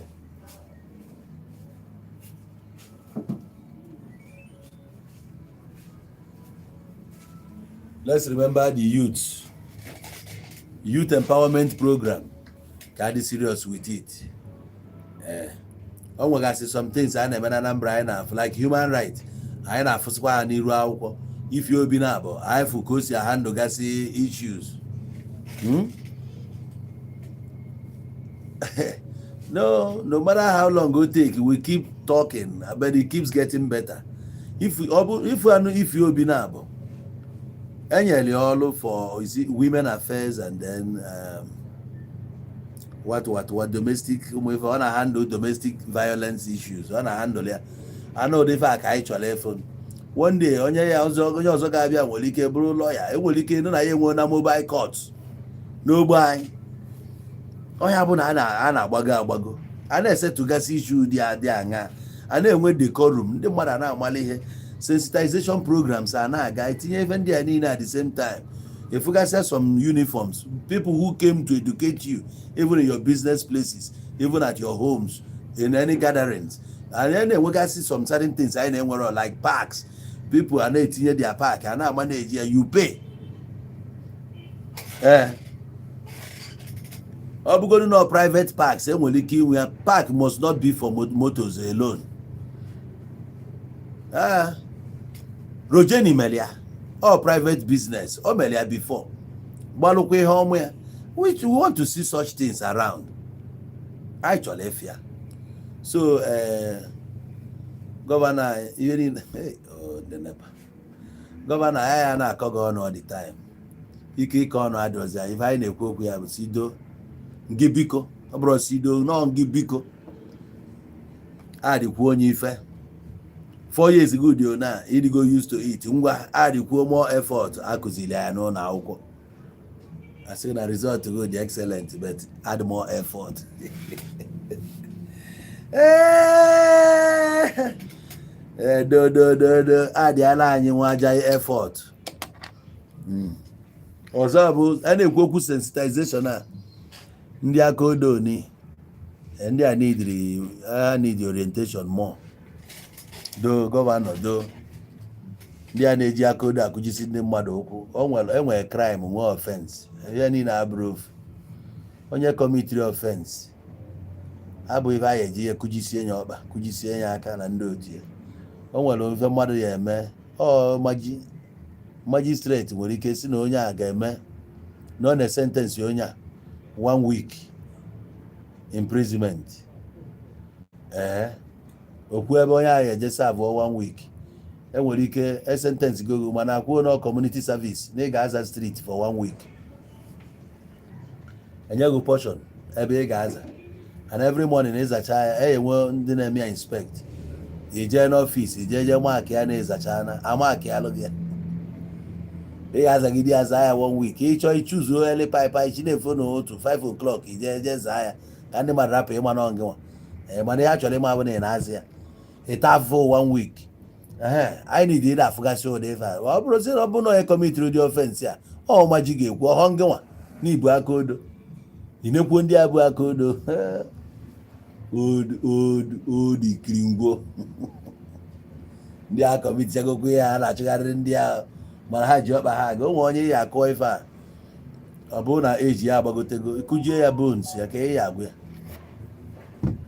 ọ bụ ịkụji onye nyere onye gbara wonwe kụjie ya ọkpa kụjisie ya kụọ ya ka o si dego mma onye ahụ na-alụ na gọọmenti buru ego gịnị ka ihe eme ya ejekwukwe nso je kụọ ya ka onwe ndị dị mma ịkụ ya ọ bụ na crime bụ crime ekwadonu for the state so biko a ga-enye ndị orientation jekago ha n'idiri ya ihe ọbụla anyị na point aka na steeti anya gọvanọ biko na-enebi anya na your commissioners nwere ike uche ba amadị ya ibe menu na-eche erika some bụ family issues, some bụ social issues, some bụ many problem nwoke bụ n'isi uche ha nwere ike ma ya dị na ya before ya call attention onye ahụ ihe emebigo na ọ na-afụgo ihe anyị na ọkụ na-eje ọ na-afụgo ya eweta ewelu eweta ewelu ọ da-adịgide okay, Ben and Onora. Well, my number 0816 778 7008. Well, this number, it bomb na WhatsApp after this program. Don't want you to come and inspect it. In your number, I'll be money edge of here.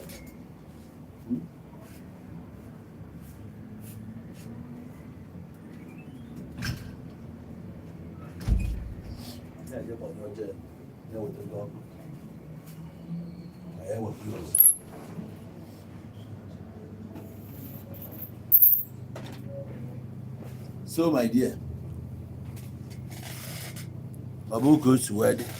Any question? At least Augusta kwete even new. You are right that the task force. You are right that the task force needs a proper orientation.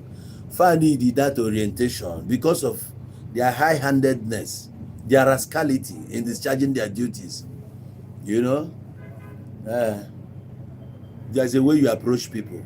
One way onye amel, bulonya tiya na moto, bulia gaba na office unu ruo dia, unu enene charge sheet unu nene offense unu, obu na offense aya ku fine.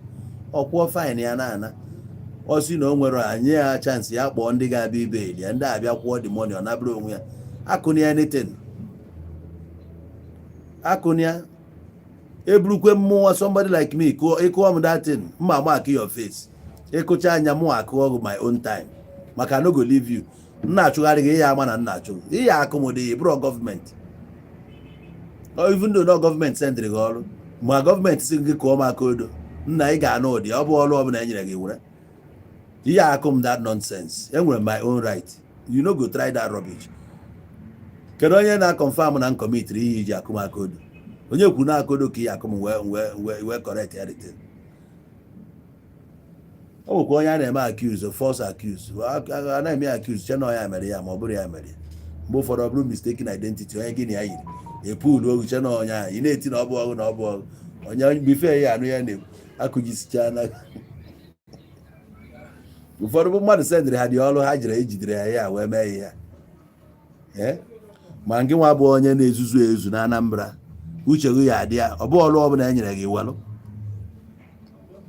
bụrụkwa ọrụ ọbụla enyere gị walụ o nwere ọrụ a ga-enye gị kwuo na ihe eje maka ị ga-eje na enye gị everlasting mark ị ga-ata afụfụ ebe be careful ebe a na-achụ ego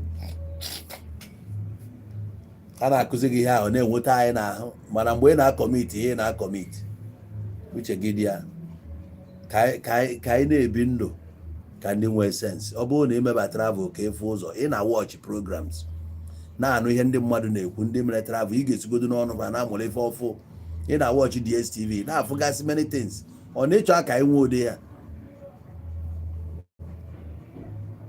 anyị eje meeting eburu ụzọ kpee ekpere mana ya sigide asị bagide mba bachakwasịkwa ka ekpe ekpere ọ na be anyị ihe niile dị upside down. Onwe onye chọrọ maintain decorum, onwe onye chọrọ ime kpa agwa ka mmadụ na onye na-aga ebe ụmụnna nọ ịdị nkwadobe ịnụ ọgụ maka gịnị ị na-apụta shop ebe ị ga-azụta ego ịdị nkwadobe ịnụ ọgụ adịrọ mma. Onye gịnị ya bachiri onwe unu n'unu bụ moto bachi onwe unu.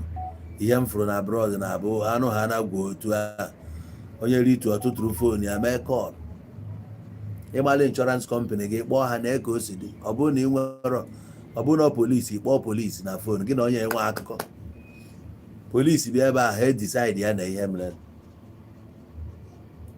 maka na ọnụ baba mba emebe ya onye nke eje buru wispana na glaasị onye atọ ha onye nke a na-emegide ya akụrisie moto dameji akarịa ịkụọ nke m nkụọ nke anyị enwego ihe abụ na ya enweghị ya. We talk like gentlemen. Enwe ụbọchị nọ n'elu one woman anọ m na-eme program na-ene the woman anya, nwaanyị abachi ya moto ma ma nọ moto m ka ọkụ. At the same time ọ na-afọsụ kwa moto ebe ọ na-atọnụ, ị na-atọnụ moto suo kama ị ya akwụsị gaa iru kọtụ ọfụma, still ọ na-afọsụ gide bọmba ya pụọ. Na-asị ndị na-ege m ntị na program sị na nghọta m ihe na-eme na n'ebe na onwe eji amụ moto mmadụ amadụ nọ moto m wee besịa wee chọpụtara moto m si ndị mmadụ ka nchọtụ da anọ moto m ka aja ahụ nga buru moto m gakwudi woman kedu ihe nwaanyị sị m na ọ dị sọrị na gịnị mere na ọ dị sọrị bụ na ọ dị sọrị anọ nwaanyị that year ife a na-agwazi gị na-eme 2020 nwaanyị ebe a ga-alụ ya ife a sị na a ga-ana bụ 30-something thousand ka 40,000. nwaanyị sị m na ihe ọ ga-enye m bụ 8,000 or 10,000. ọkwa moto a pakiri onwe ya ba nga ijere je hitie moto jee rụọ ọrụ m moto esi na ị ga-enye m 10,000. ị na-anụ ego na-eji alụ moto 30-something thousand. So mụnwa je spend na ebere m etiri ọmụmkpu anyị anụrụ ọgụ ọnụ ka anyị ji kwuo ya to a point mụnwa I have to accept it narị ya dị 10,000 jee lụọ moto m adịkwu 20,000 n'elu ya jee lụọ ọnya anyị finichie onwe ya bụ ọ bụrụ madam n'ọkwa si o na ị ga-arụ ya akpọba anụ bọọgụ mebe eme nwoke involve di ya bịa.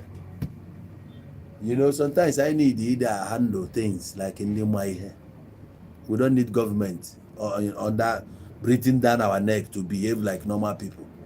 I kwesịrị ịma what is good. So ka iwe gbanalụ some certain things. Atụ ndị aka odo a na-afụ m ebe ndị a na-akụ mmadụ ihe na vidio na-adịte na owute ka m na-akụ ị na-eti agha aka gị niile akụjisi ọkpụ dị na akụjisi gị ọkpa akụcha gị kposara n'ala. Ị ga-anọcha 1 month 2 months gaba ije ọfụma. It hurts me to see such. I like Romefu ya na my own state. anyị na-eseti pace wite ezigbo ihe. Ije Enugu na-akpa agwa ka ndị gụrụ akwụkwọ ana eji ya nmalụ ana ha gụrụ akwụkwọ. Ọ bụ Imo eji ya na-ama ndị Imo asị ndị gụrụ akwụkwọ na na-akpa ezigbo agwa. Iluzie na Anambra anyị na-eme ka ụmụ agbụrụ. It's not fair. Anyị na-eme agbụrụ ihe niile agbụrụ. Onye na-eme skit chi emere gị ya nke Ọnịcha o mee ya agbụrụ. Asị na ihe niile na Ọnịcha bụ agbụrụ. Ụmụ mentality anyị niile ide eme ya ka ọ na-apụ ka ndị ọfụ na-abanye. Daalụ. I won't go further. Nwaanyị enweghị insurance na anyị ji ọnụ setụlụ ya mụnwa jikwa ego nkwụọ narị ya nke oji.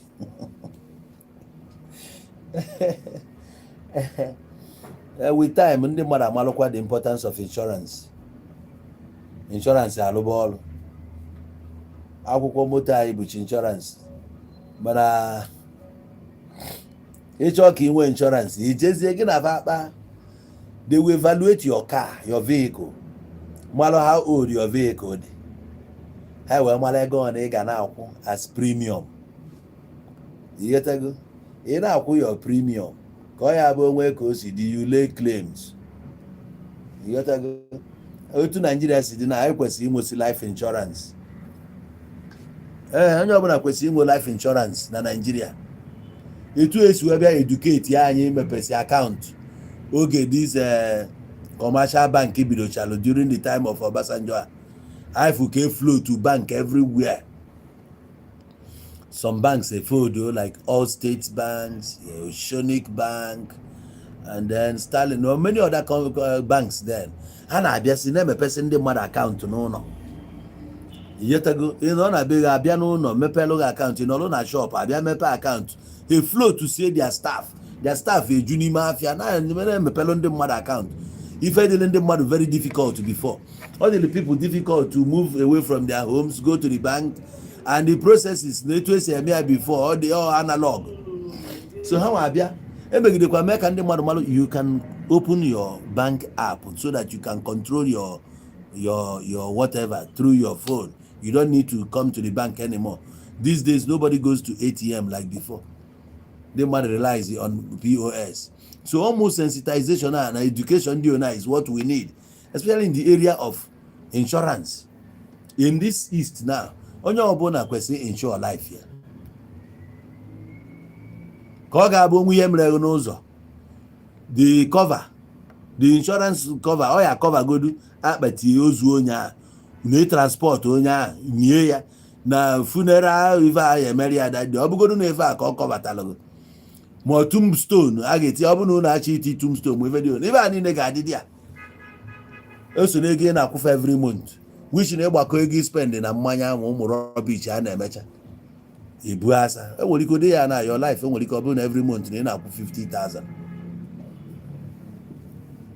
enwere ike ọ bụrụ na ị na-akwụ 50,000 every month it's something ebe abụzi a na-enwụrụ na afro ego efi otu a bụ na nne ga-eme agbagotego na age ije cover life ya OTPH ndị akwụọ gị ụgwọ ije eribe ka onye ọcha ewume anya amapụziri na nne gị ụba ada na aya ego efi aya eme nke a buru agadi nwaanyị jee dọmpụọ na mortuary 3 years no. So I can need all those sensitizations. I need ya ka anyị mara our left from our right. Mgbe ife bụ ode ife akịta na ndị mmadụ amalụba ife John malụ ife ịmalụba ife ị ga-ama ife because onye ọbụla adịgo used to bank na ewepụ aka ewepụtalụ for it anyị ama enwesi akaụntụ taa. Many guys na abroad fe nwere bank account na Nigeria ọ bụrụ ile na-agwa gị eziokwu many pro na Nigeria n'oge o nwere ndị pro 2003 ma ha natabeghị here they don't have account here. Some pro 2007 some enwere NIN now.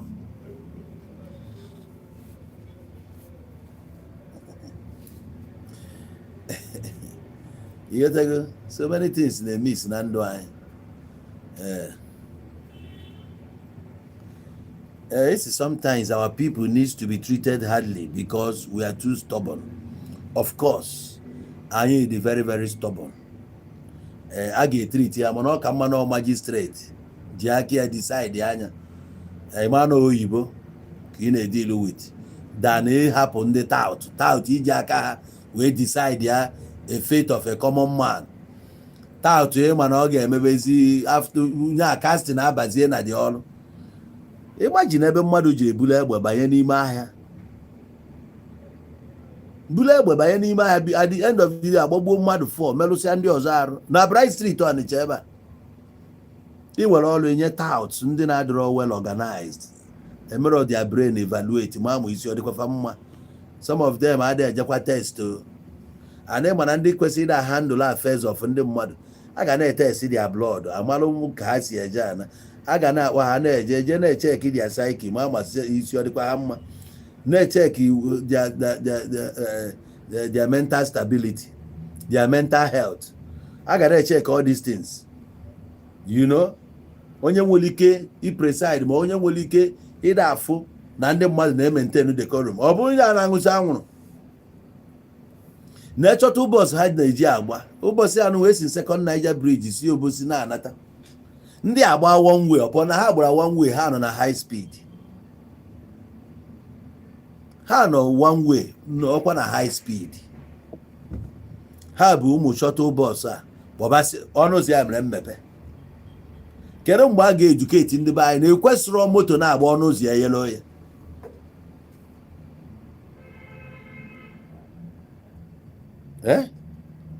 Ọnụ azụ eji agba transport na Anambra na-ene ya onwe nke a na-akpọchi ụzọ ya akpọchi. Ụmụ moto aba ji agba transport onwe nke a na-emechi ụzọ ya emechi. Ọ kwesịrị ekwesị?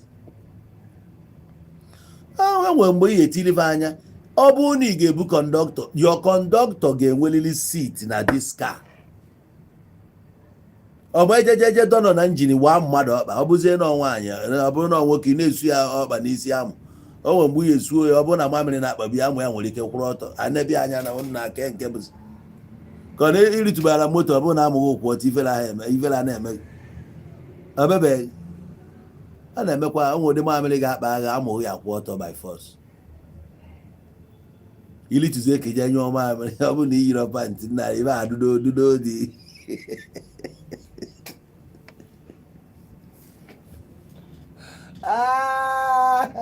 nke ka je ọbụzie na ụrụ nwaanyị nọ n'ahụ ka iwe binie ka ị nyụọ mamịrị ọ na-enegodo odogwu. Ụfọdụ ya sị na ọ nọ ya bụ maka nwa aka amụji ekedi ya gị wasị ọ dị ka ị na-akọntrol nwa onwe.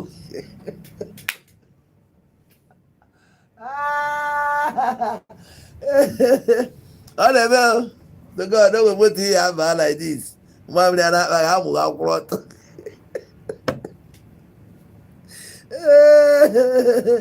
ị na-amanye aka na bọket o dipendị ụdị akwa iyi na onye ntụmadụ ozugbo ịmanye aka na bọket nna injin akwụrụ ọtọ ọ bụ ụdị akwa iyi ọ bụ na iyi pantị mana iyi afabịa n'ime mgbe niile a na-aga ị na-menten iwe nwa nwa wee bupụta dịte nke inye ọnwa nri ọ bụ na nechọ dachiri go extra na ibupụta dịte o nwee nwoke m fụrụ amụ ya mụ nwa na ogwe mbụ nwoke tie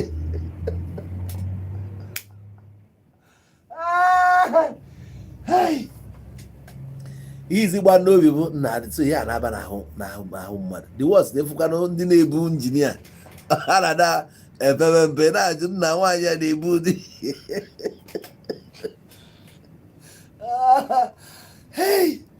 so ị ga-agwa ha na every na echefu na ndị weta gị ọkụ mụ ahịa mụ na ndị anya mgbakwa esi ga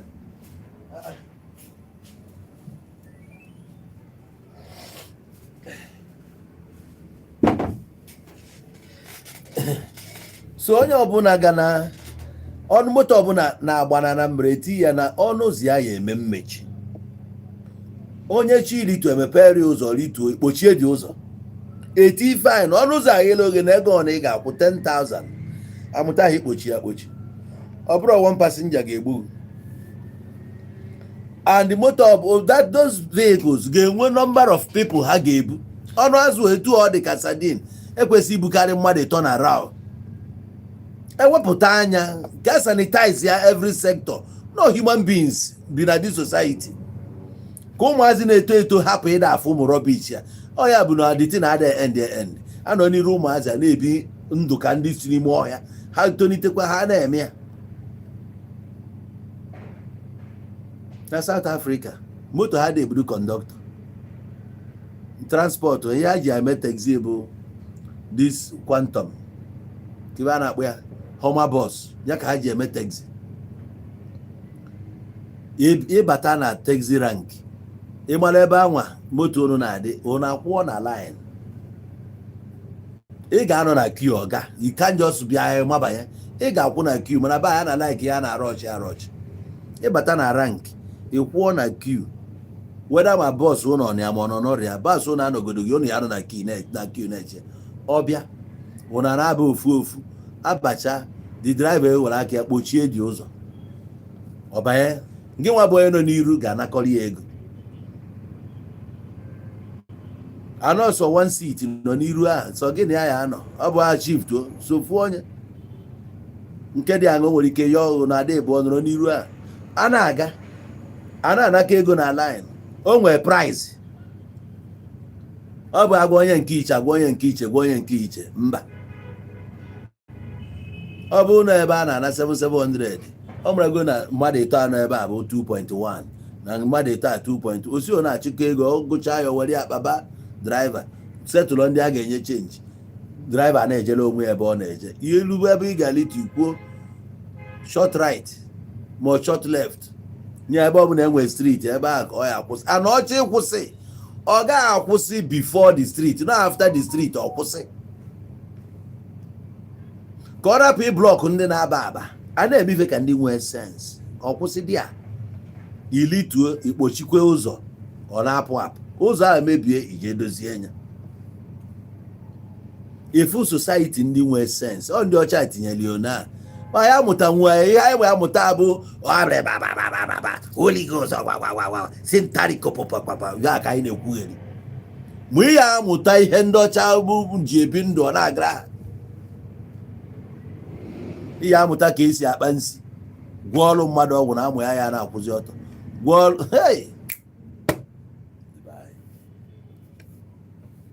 ife anyị ga-amụ amụ ka nkụ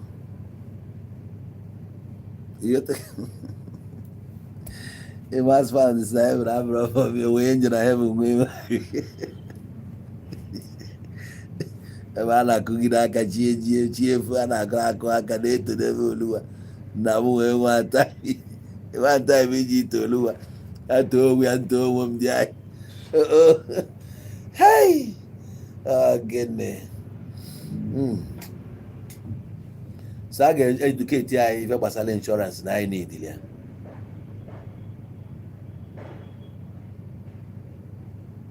Yes, na abụkwa na yes ife nkili mas na nke a bụ old system. Ọ sị ya na-akwụ ụgwọ bọs ya with watch ya. Ọ skanụ na ịskanụ apịrị ego ihe otu ọbụla isi mee ya etinyegokwa na Lagos ị ga-eji kaadị, o nwere kaadị dị ebe a ka ọ na moto m ka itikwara anya ya ị gafeela onwe gị na mmadụ eji ahịa a na-akwụ ụgwọ mana ada akwụ ụgwọ. Ọ dị na Lagos BRT iji gbalụ kaadị. Ọ bụrụ na-ekwu ụbụlụ ụmụ kirikiri bọọsụ a juru everywhere, ha nwere ike ha ya enwe ya mana olukwe n'oge a ya eti nwe ya every bọọsụ ga-ebu POS machine n'ime ya. Gọvanọ tii ya kịta ọ ga everywhere ya niile ebu ihe na-ebute mmepe.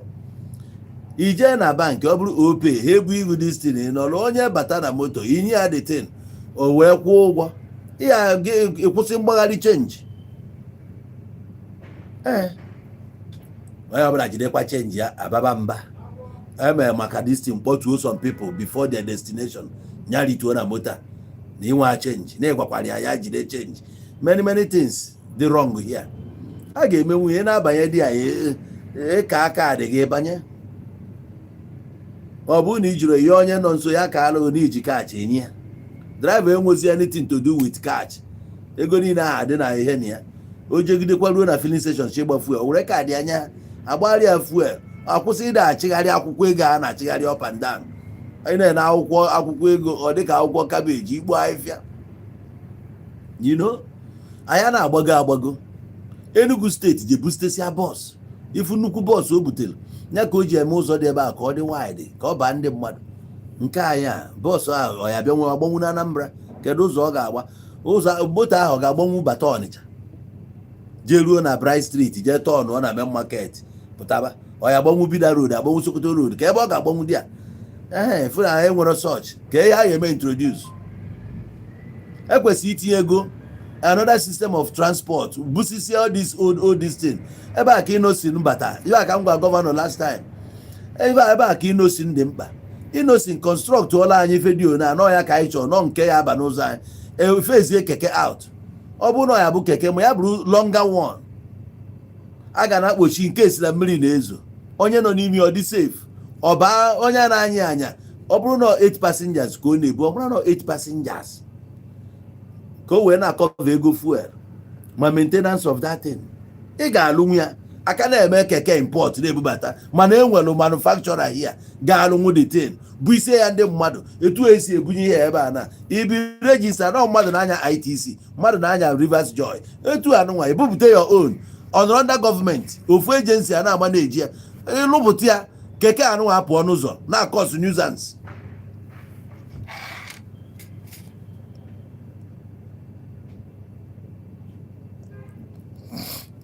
Anyị na-achọ investors ebe investors juru ebe a.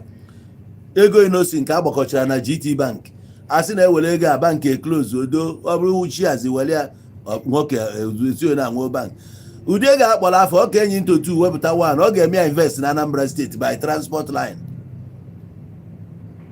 Ọ bụrụ ụdị ọnụ azụ a ọ lụọ nke ebu ya ndị mmadụ ewere ya na-agba transport. Ọ ga-enwe tracker inwe route ị na-agba you can cross ebe na ebe ma you can cross Amansi onye ọkụ dị a anaghị enwe stations dị a where you can ilukwere n'ebe a onye ọbụla enyefe ndị na-agba enwe route everywhere. Ya na-achọ investors mana enwe ndị dị ebe a how do we encourage them? Next standard anyị chọrọ ka anyị na-eme operate ka ndị fugolo ụzọ. Ọ bụ ebe anyị moto a na-esu moto aka gwa ka ọ na-eje gwa nwoke mba inside gwa enwere m change gwa nwaanyị achieve to agbakwaghị ebe nwaanyị okwu ọbụla na onye siga n'iru gị ọmụ ihe ọkụ ma ndị anwụrụ sef ọmụ ihe ọzọ nna ya gagharị o nwezi nke na-ekwu okwu ka mmadụ a na inwe right ịjụ ya ajụjụ na bụ dịba ka anyị chọrọ. We need to move ahead. We need sensitization. Let's sensitize ndị mmadụ na ụwa na mgbago. So ọ bụla ya, thank you.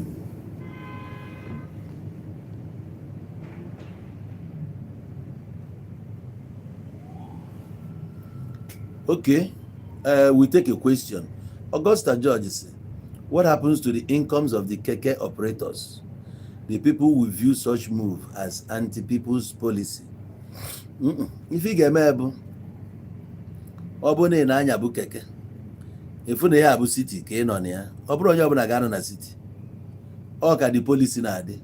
Isi ịda na iburu ya chief to another side, ọkwa na-ejoinụrụ nke a ije buru nke a n'aka gọọmenti, ị na-eme ihe ị na-eme maka gọọmenti ga-subsidize ya, ọ ka alụ gị mma.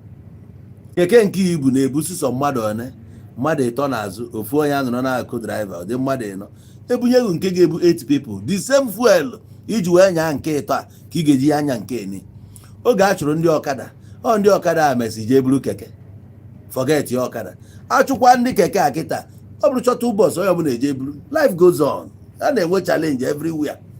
Anya emezi because of these people, anya eweta ihe ọfụ ma ihe ọma. Esi ka emebi onye anyị, ma na ya ma eje n'iwu ya nọrọkwa ebe anyị nọ. No, ma Chinefu ihe ọfụ a na-abịa. Ọ bụrụ mmadụ si wepụ black and white TV yuzube colored. Ọ bụrụ mmadụ bịa gwa gị yuzube DSTV, ị na-ele anya fụ na ihe nke anụnwa bụkwa ebe a nọ n'ọka mma, you join. A na-emuvu Soludo na-emuvu. So ihe eme because na keke, mekwa ego na na-ele dis keke a na-elecha 4 million 4 point something for gịnị? So ebe igu nke ni na 10 million is far better. Ọ bụ na nke a ebu 8 people na ga-ebute ya 10 million is far better. Ibute more passengers than nke ni under the space of 2 years. Ị ga-afụ ihe imekiri with it. Mmadụ ga-ananwu ya chata self. Mmadụ ga-ananwu ya chata as long as o bu ọnụ ụzọ. Ị nwere ike iji aje airport pụta. Ị nwere ike iji aje anywhere. As long as o bu government logo or the official. It is covered. And now they may operate. Even somebody can call you or they may operate Uber. You can use it as Uber. Uber, you GK na Anambra. Uber adere na. O weva be find them expect ka afụ say everywhere na.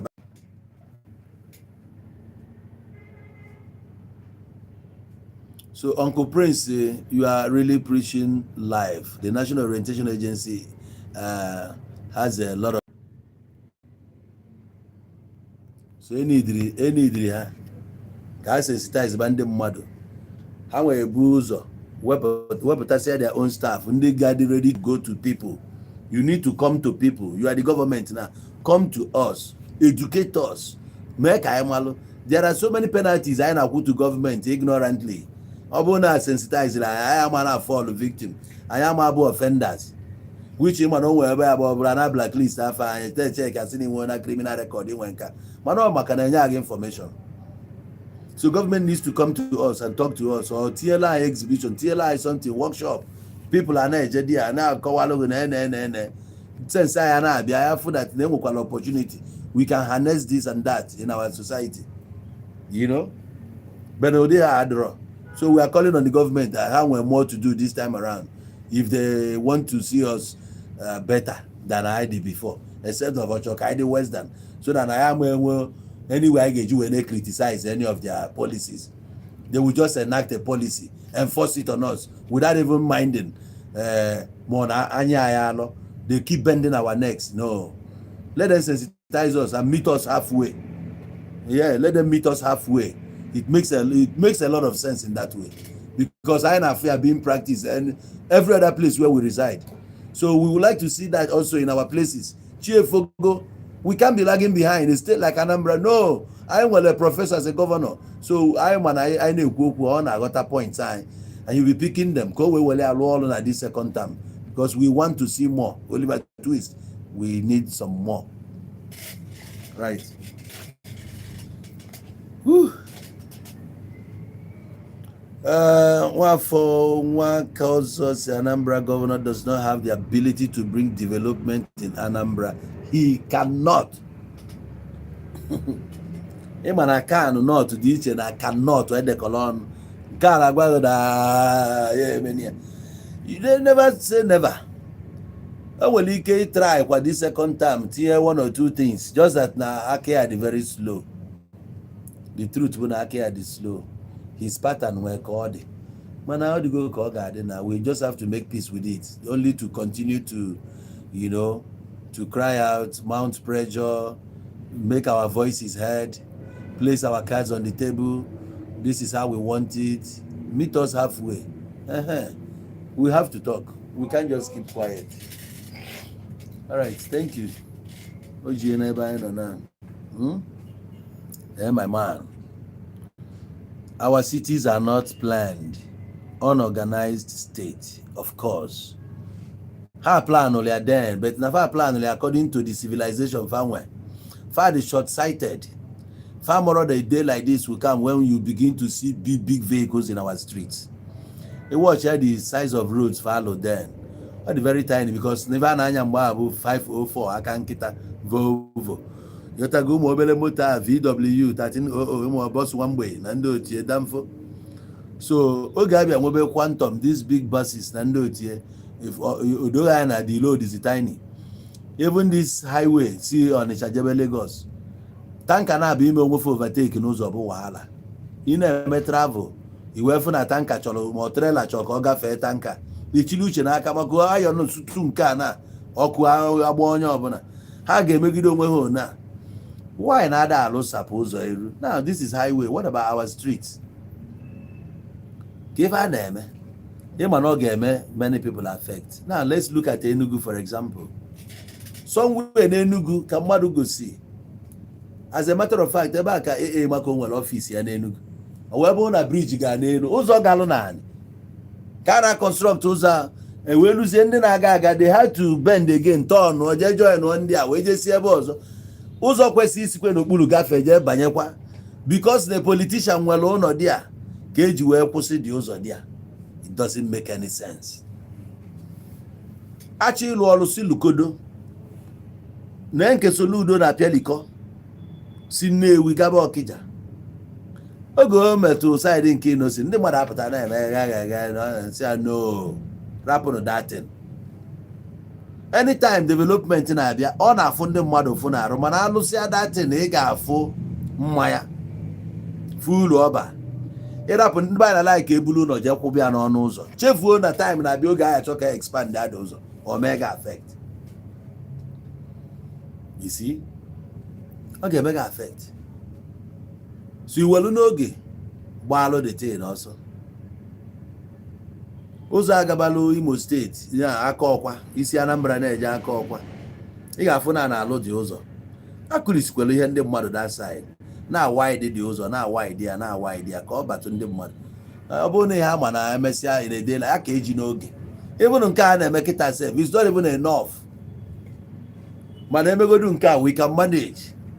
In subsequent years, the next governor ga-abịa nwere ike like ya na ka ya chief to aka just develop a new site. Ọ banye in a place mmadụ na-ebiro gwa ndị mmadụ bịa side a. Ebuje university ebe a, buje general hospital ebe a, chọọ ezigbo bank dọbacha ebe a, ị ga-ejerịrị ebe a. You must go there. Na-ebute university tinye di a, ọ ị ga-eje di a. Ọbụgodo nwa Indomie na-eme side a wee na-erijigodo afọ maka students ga-anọ there. Many things na-ebute development. So the next governor nwere ike nwee such because na these first 4 years governor anyị nọ afụbekwa university batalụ na be anyị afụnụrụ m mana ekwesịrị inwe at least 5 private universities batalụ ọfụ 5 good at least ọ dị mkpa ịgba mbọ no prof ka ebu ife a siri ike for a trader to do with you as a prof eche na that ihe gbasara school self the manage ya na-egwu egwu ekwenye ndị ọrụ anya na side ahụ na anya etinye anya ọfụma mana ya fụrụ ya mana udo dị ụmụnna ya na-achọzi ka mgbado anya ọlụ na ọfụma ya chụgharịba Peter Obi udo dị Peter Obi na-agbazi Champions League ọ na-emezi ife Division 1 Kennedy nwoke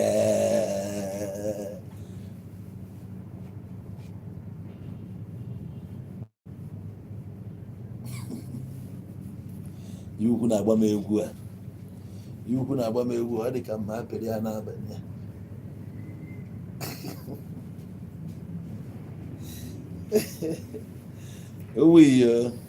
Ọ dịgo ka ọ ga-adị. Thank you. Let me love you and leave you. It's time for me to close. I may share business for today. Ọ na-agbara m aka ahịa taa. Nwekwa ka ọ dị n'udo dị. Ngwa ka ọ dị. Sure.